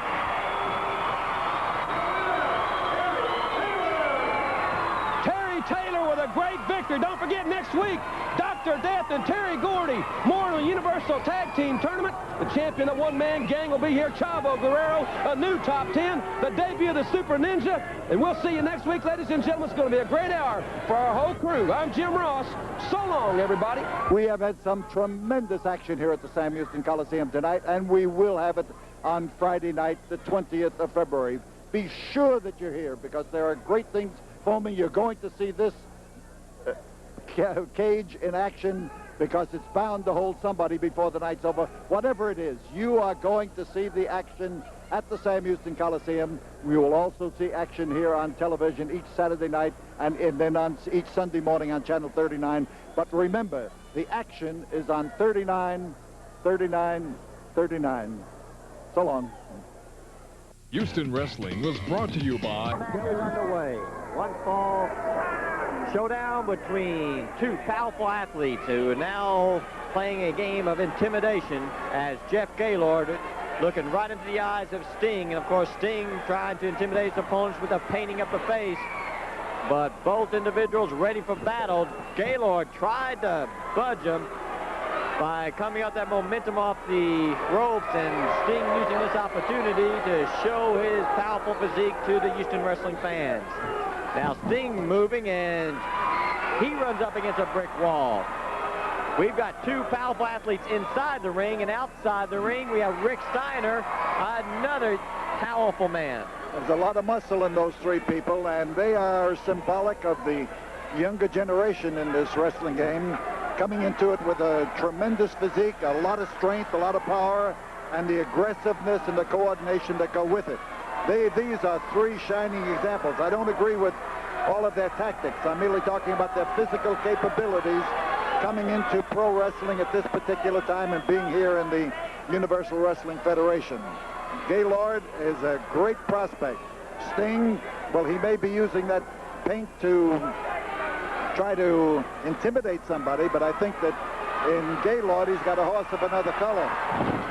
Well, that time we saw a swift kick by Sting into the midsection of Gaylord, and that brought that test of strength right into Sting's hands, as he's able now to use that extra leverage and that powerful grip of his to try to keep Gaylord down. But look at the physique of Jeff Gaylord. As you saw those arm muscles bulging, as he's working his way up, trying to reverse his test of strength. A lot of pride going into that test of strength right now.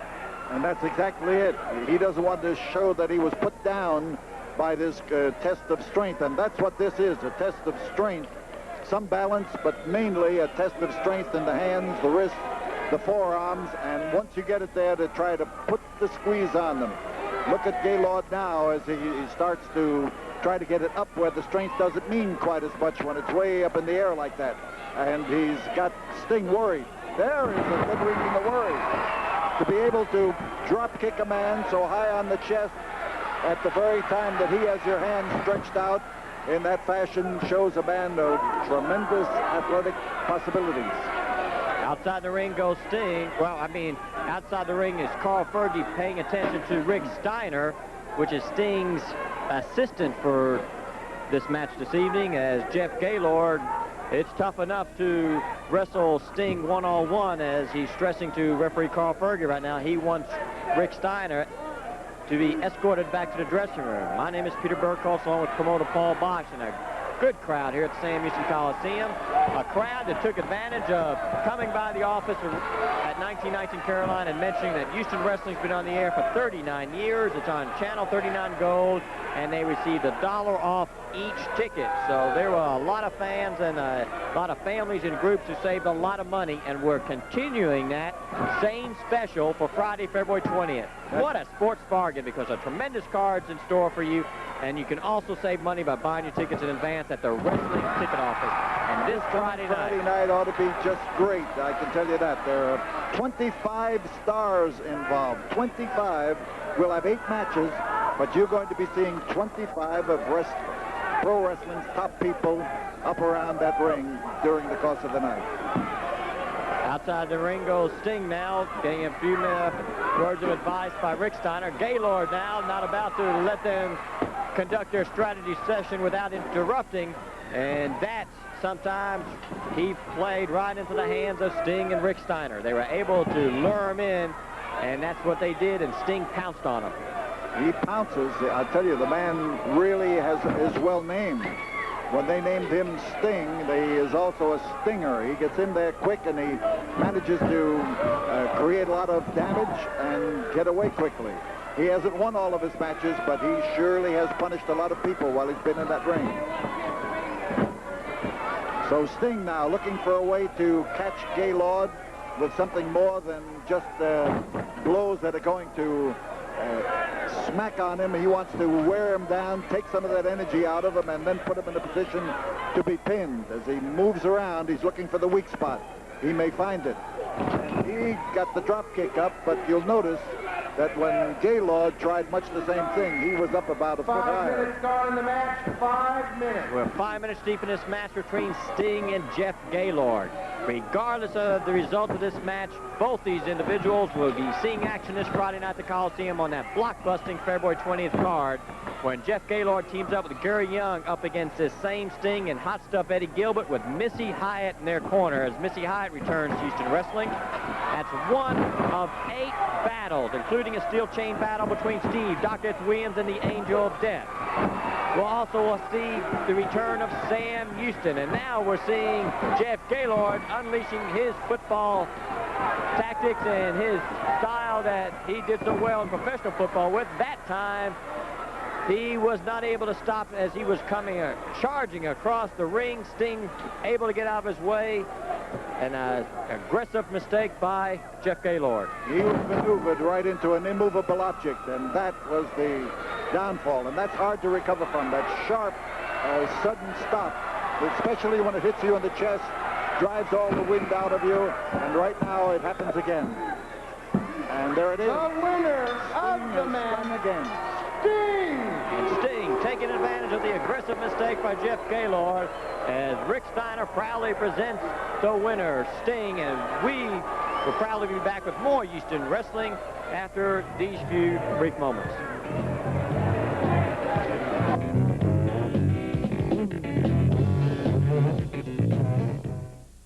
February 20th, that's this Friday, for another tremendous night of Houston Wrestling action.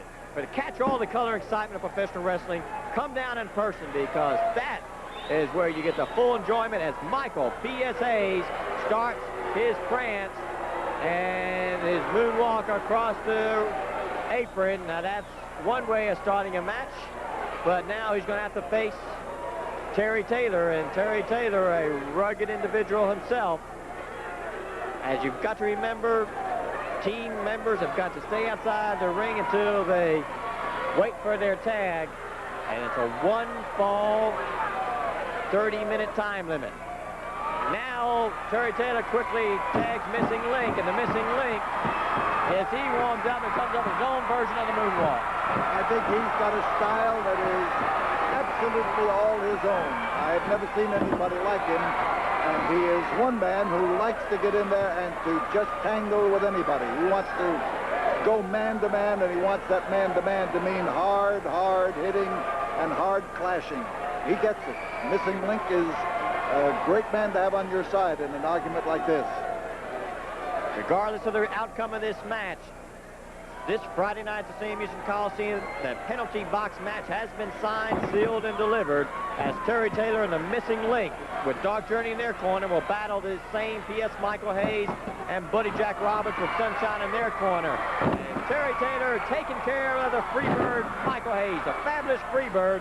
He's the leader, and right now he's finding himself on the receiving end, reverse armbar. And Taylor is not wasting any time and lifting him right off the mat with the pressure on that armbar. And he lifted him high. He's got good leverage there, and he's got a good solid grip, so that when he lifted him, there was no going the other way, or Hayes might have broken his own arm. There goes the knee that is so typical of the manner in which Hayes gets at his opponents. But Jack Roberts, he's in trouble. And he gets the same hold from Terry Taylor, who figured it worked well enough to get Hayes out of the ring, that he might as well get right after him with this sort of an attack. And he's right. So Taylor picks up on Buddy Jack where he left off on Michael Hayes. Now, down at ringside, you do see Dark Journey in her corner and Sunshine in the far corner. Remember, this Friday night, that penalty box match, if either one of those beautiful women committed an infraction on the rules, they will be penalized with 1 minute inside the box, that cage-like box.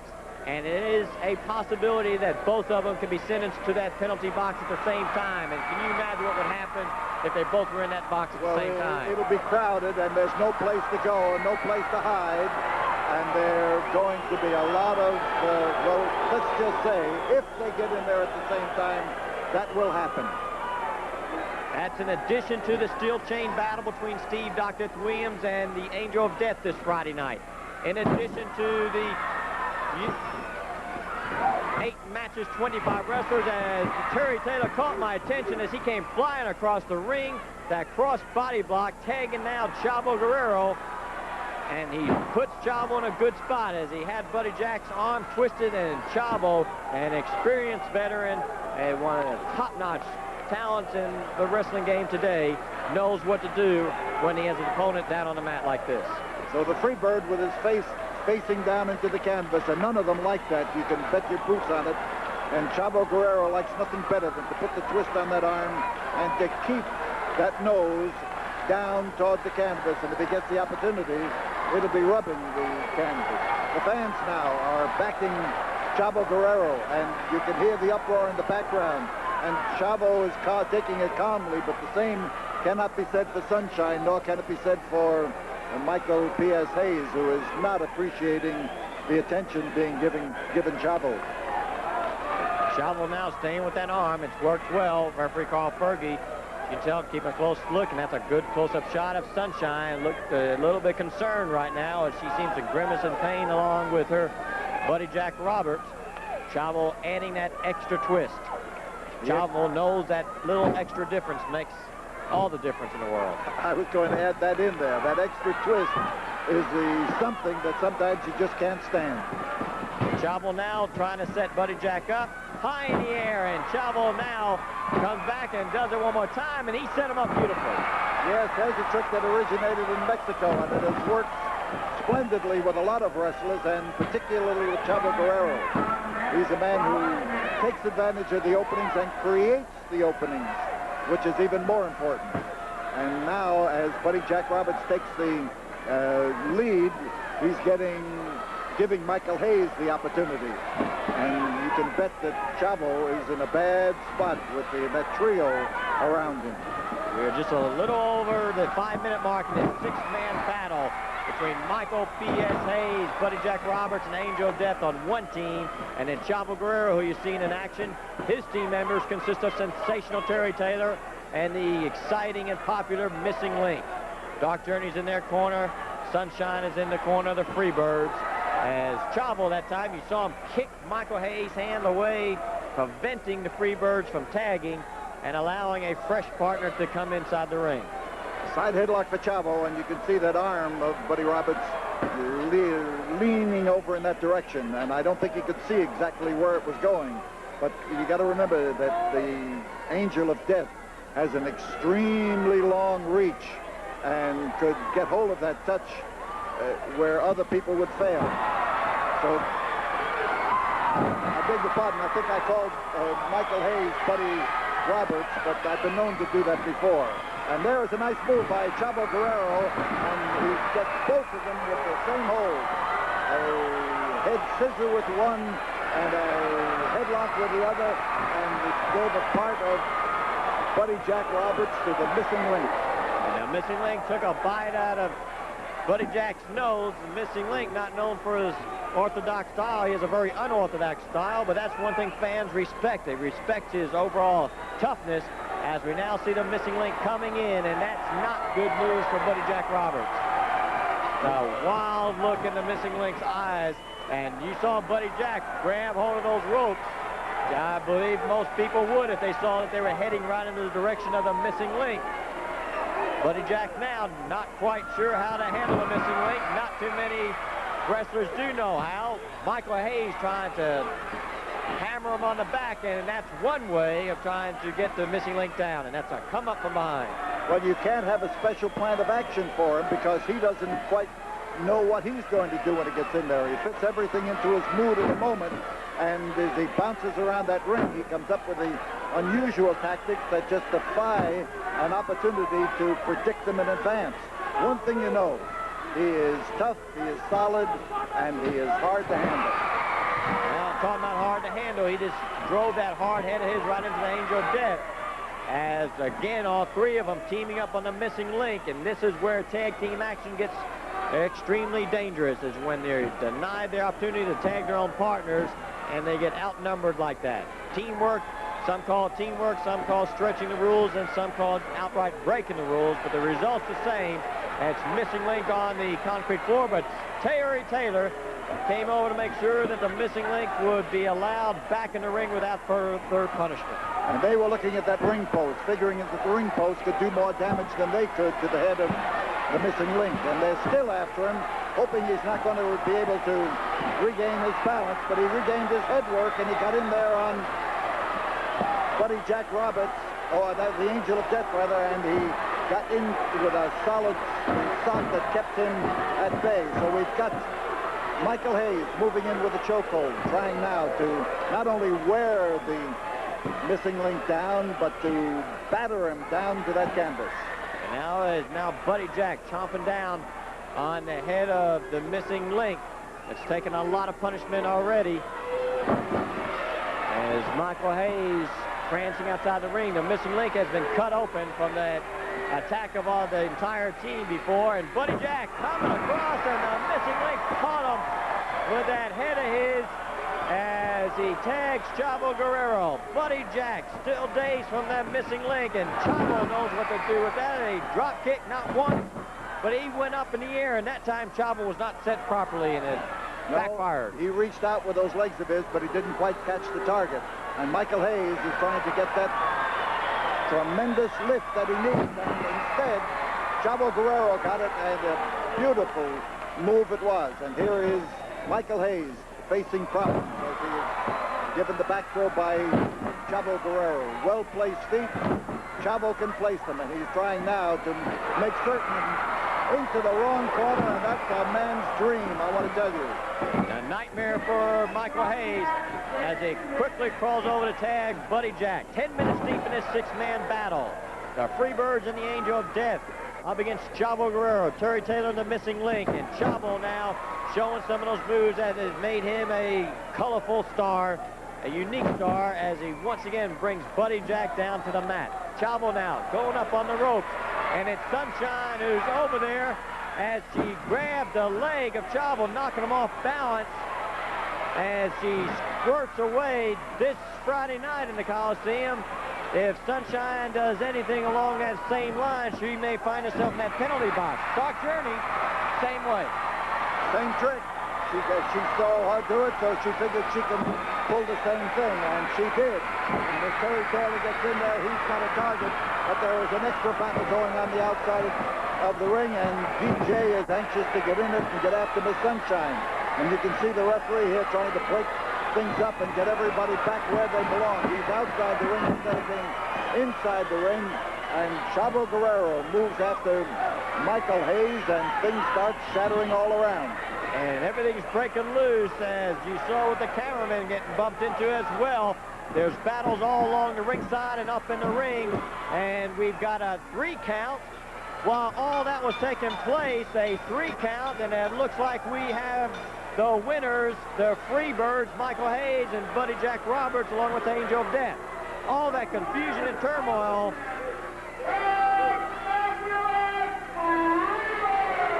As the Freebirds and the Angel of Death quickly capitalized on a victory, and a stunned missing link, and a disappointed Chavo and Terry Taylor, and a disappointed Dark Journey look on.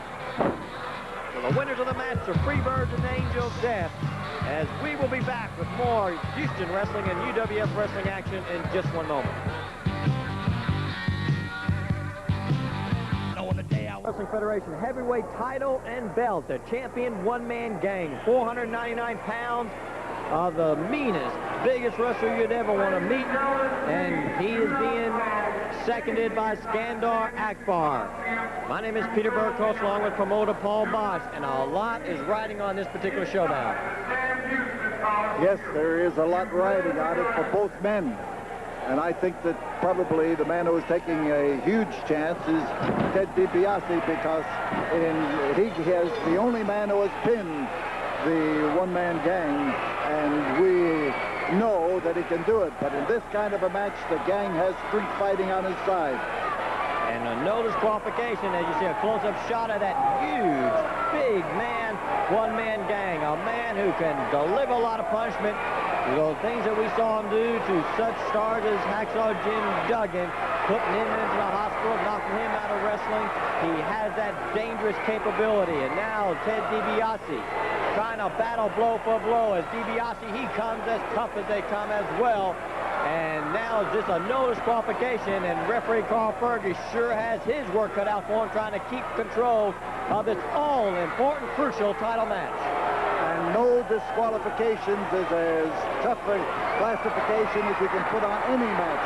And right now, the one-man gang is feeling the fury of Ted DiBiase, who may have been caught by surprise when this thing started, but he is not surprised any longer, and he is ready to meet him right on toe-to-toe battling grounds, and this is it as far as Ted is concerned. He wants to lay it on him, and lay it on him hard. DiBiase into the ropes, and one-man gang with the strength that goes with that awesome size of his, able to pick up DiBiase, slam him to the mat, aim and miss, and a good thing he missed. DiBiase now coming back with a solid right to the side of the head. What a beautiful punch. He got a wallop in there that was absolutely beautiful, and here as he tries to soften up the one-man gang, you can see him straightening him up in the corner and getting to work, and lay those wallops in, and lay them in. Listen to the fans. They go with each wallop. They know Ted DiBiase is able to take control of this match. They know that he can beat one-man gang, and they'd love to see him do it now. And a clothesline that not only knocked him down, but knocked him outside the ring onto the floor. He caught him coming in. He sidestepped that time, and there is Akbar, and Akbar is not included in this no disqualifications. What he did there should be disqualified, or should cause a man to be disqualified at any time that it's used. But right now, with Ted lying on that cold concrete out there, we've got troubles for DiBiase and for his fans. They're screaming in his behalf, and Akbar has very politely weaseled his way out of the action in order to stay as far from it as possible and to look innocent over on the other side of the ring. Well, and one-man gang crash. You heard that throughout every corner of the Coliseum. Ted DiBiase not only trying to recuperate from that vicious ring post that was introduced to him by Skandor Akbar, but one-man gang, a man who seems like a killer shark. Once he sees an opening, sees and smells that blood, he goes in for the kill, and he crashed that chair on the back of the head of Ted DiBiase, and DiBiase is in serious trouble. One-man gang is kicking him now, that same head that took the blow from the chair.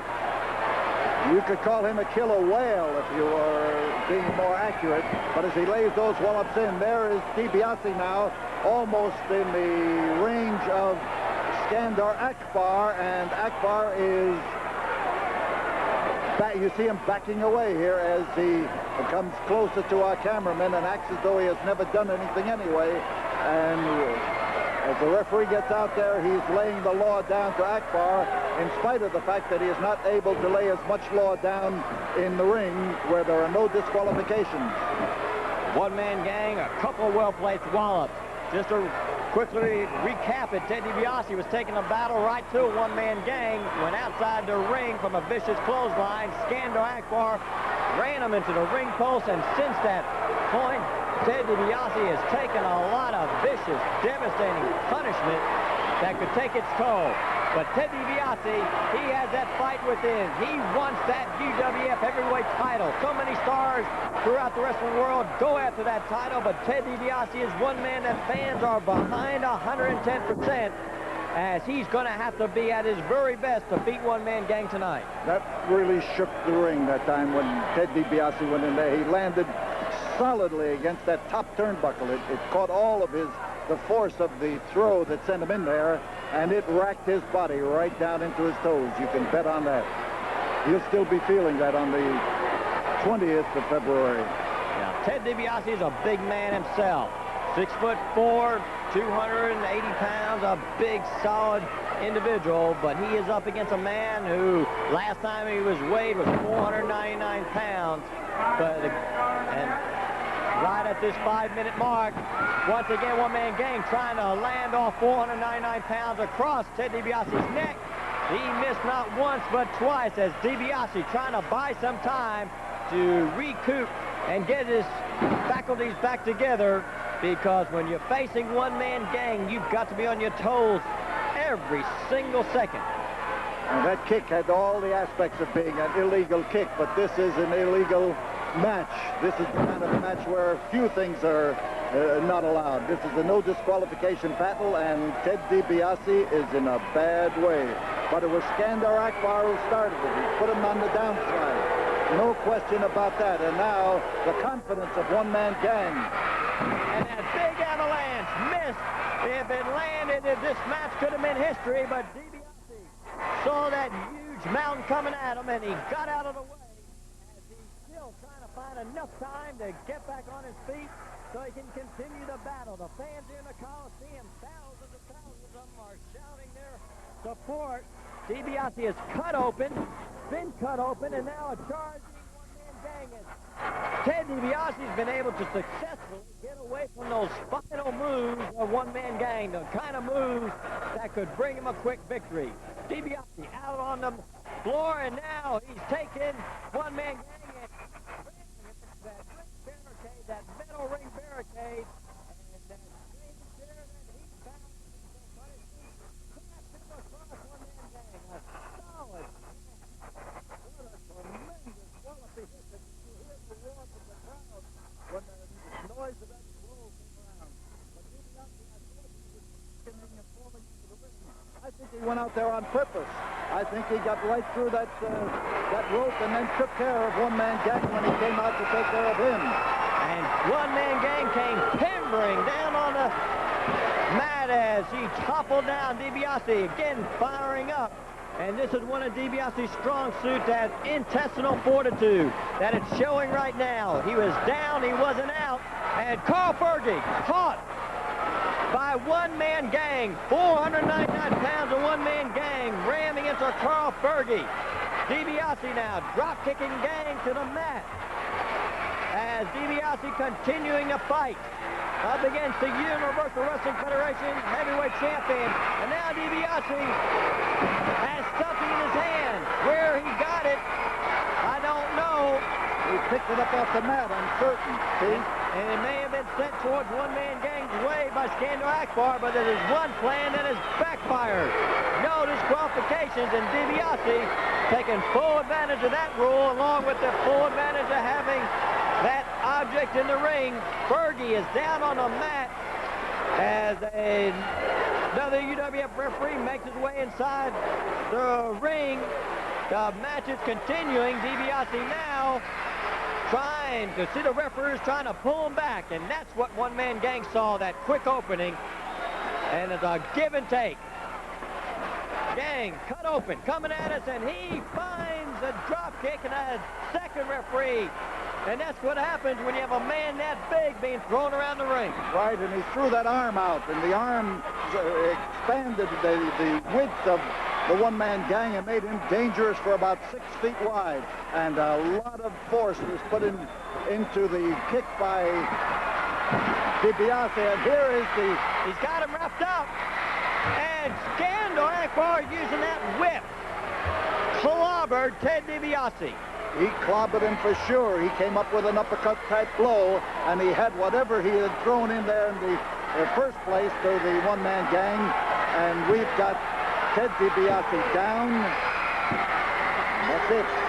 The one-man gang, a controversial victory. Still the Universal Wrestling Federation heavyweight champion, but Skandor Akbar is the man who clobbered Ted DiBiase with that whip of his, jabbing it into the face and hitting him across the head with it at the same time.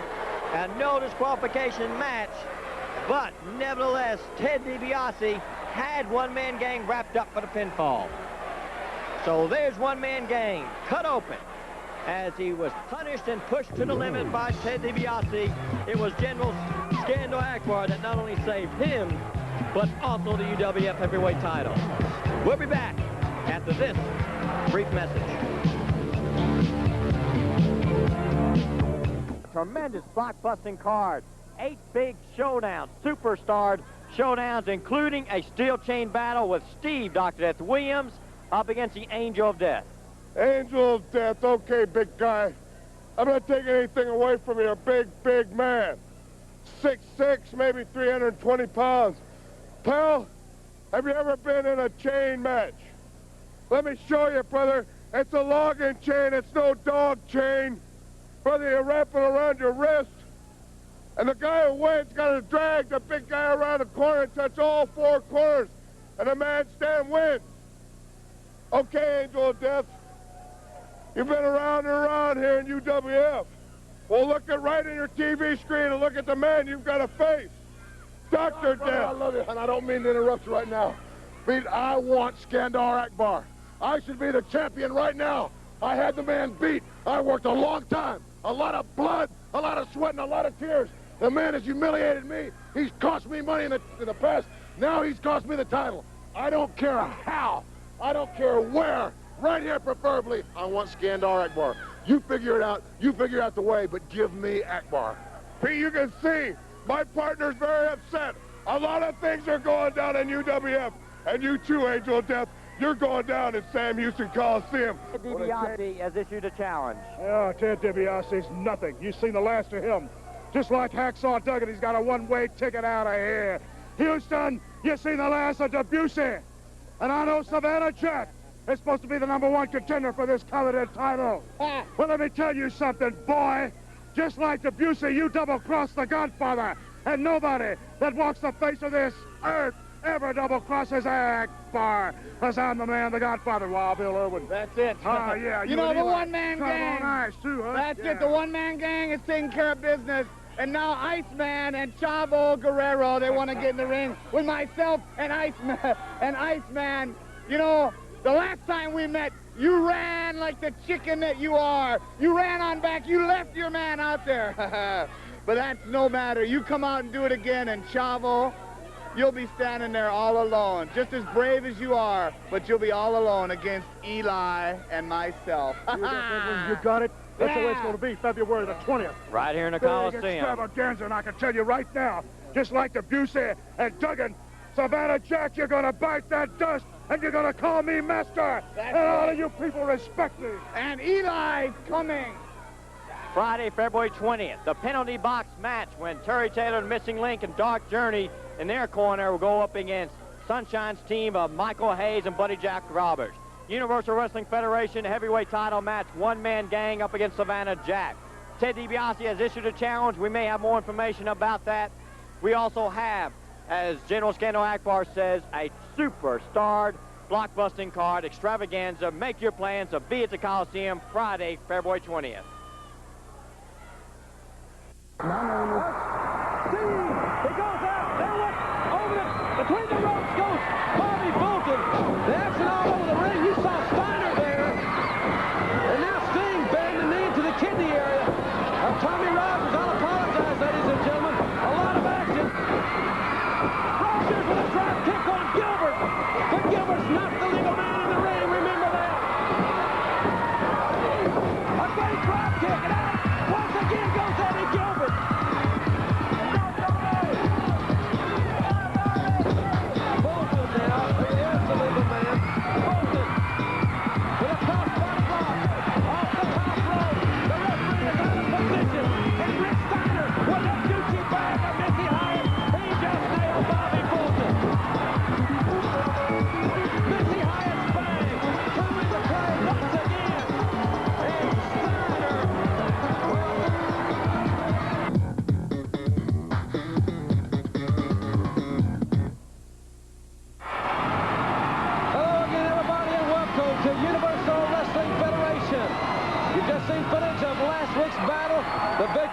With Hot Stuff Eddie Gilbert and Sting over the Fantastics.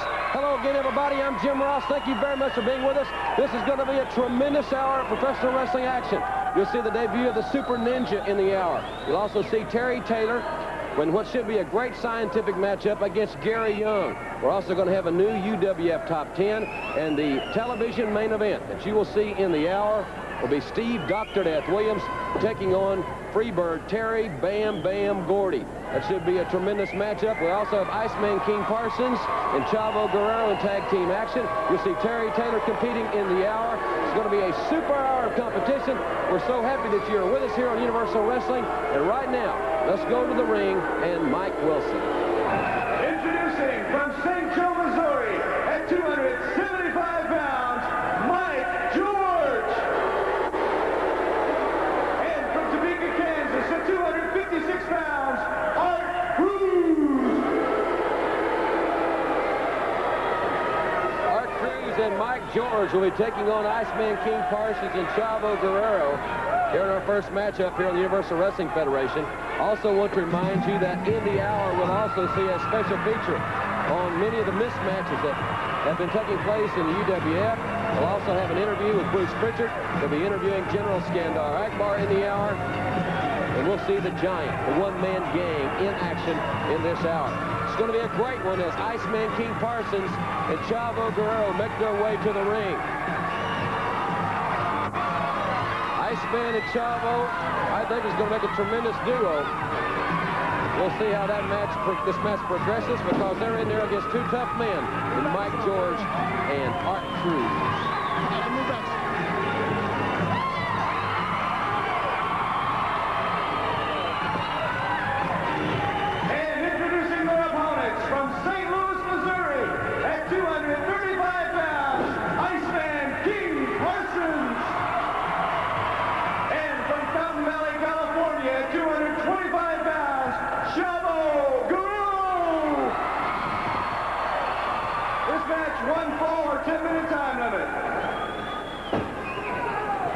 Chavo Guerrero and the Iceman forming a tag team combination. Mike George will be representing his team here at the outset of this match. Mike George, a big, powerful man, tremendous upper body strength, and going against the superbly conditioned Iceman King Parsons, a man that's got the punch in that left hand. Former Golden Gloves boxer from St. Louis. Iceman, want to be sure and tell the folks, thanks for being with us on the great independent television station in St. Louis, KDNL. Wrist lock into the reversal, overhand wrist lock now by Iceman King Parsons. Good takeover by Mike George.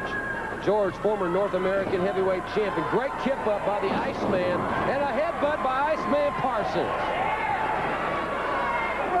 We've talked about the Iceman's improved conditioning.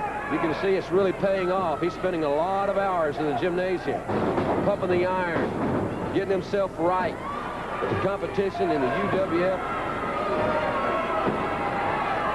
They're double teaming Iceman King Parsons there as referee Edward Falk is being detained with Chavo Guerrero. Perhaps that's the inexperience of the officiating, or perhaps it's an arrow Chavo's part. In any event, Iceman was being double teamed by George and Cruz. High elevation. Art Cruz in the lights. And the Iceman with a side headlock, and now there's the tag. And in comes the lightning quick and explosive Chavo Guerrero. Chavo Guerrero, some of the perhaps greatest balance of any athlete in pro wrestling. His aerial maneuvers are, well, as I've mentioned, sometimes they're really beyond description. Art Cruz now, no aerial tactics here, it's just hammering away. Cruz and George, very basic and very methodical, and it has proved to be very effective thus far. Lateral press, only a 1 count. Chavo Guerrero with a savate kick to the chest of Art Cruz, and down goes the Topeka, Kansas native.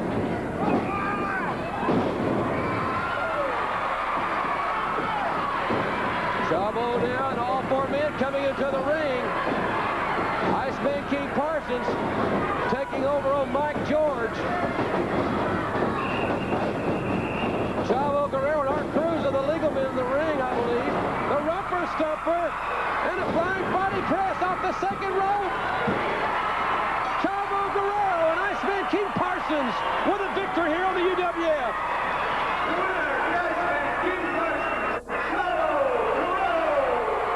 And we'll be right back. It'll be Terry Taylor taking on Gary Young when we come back.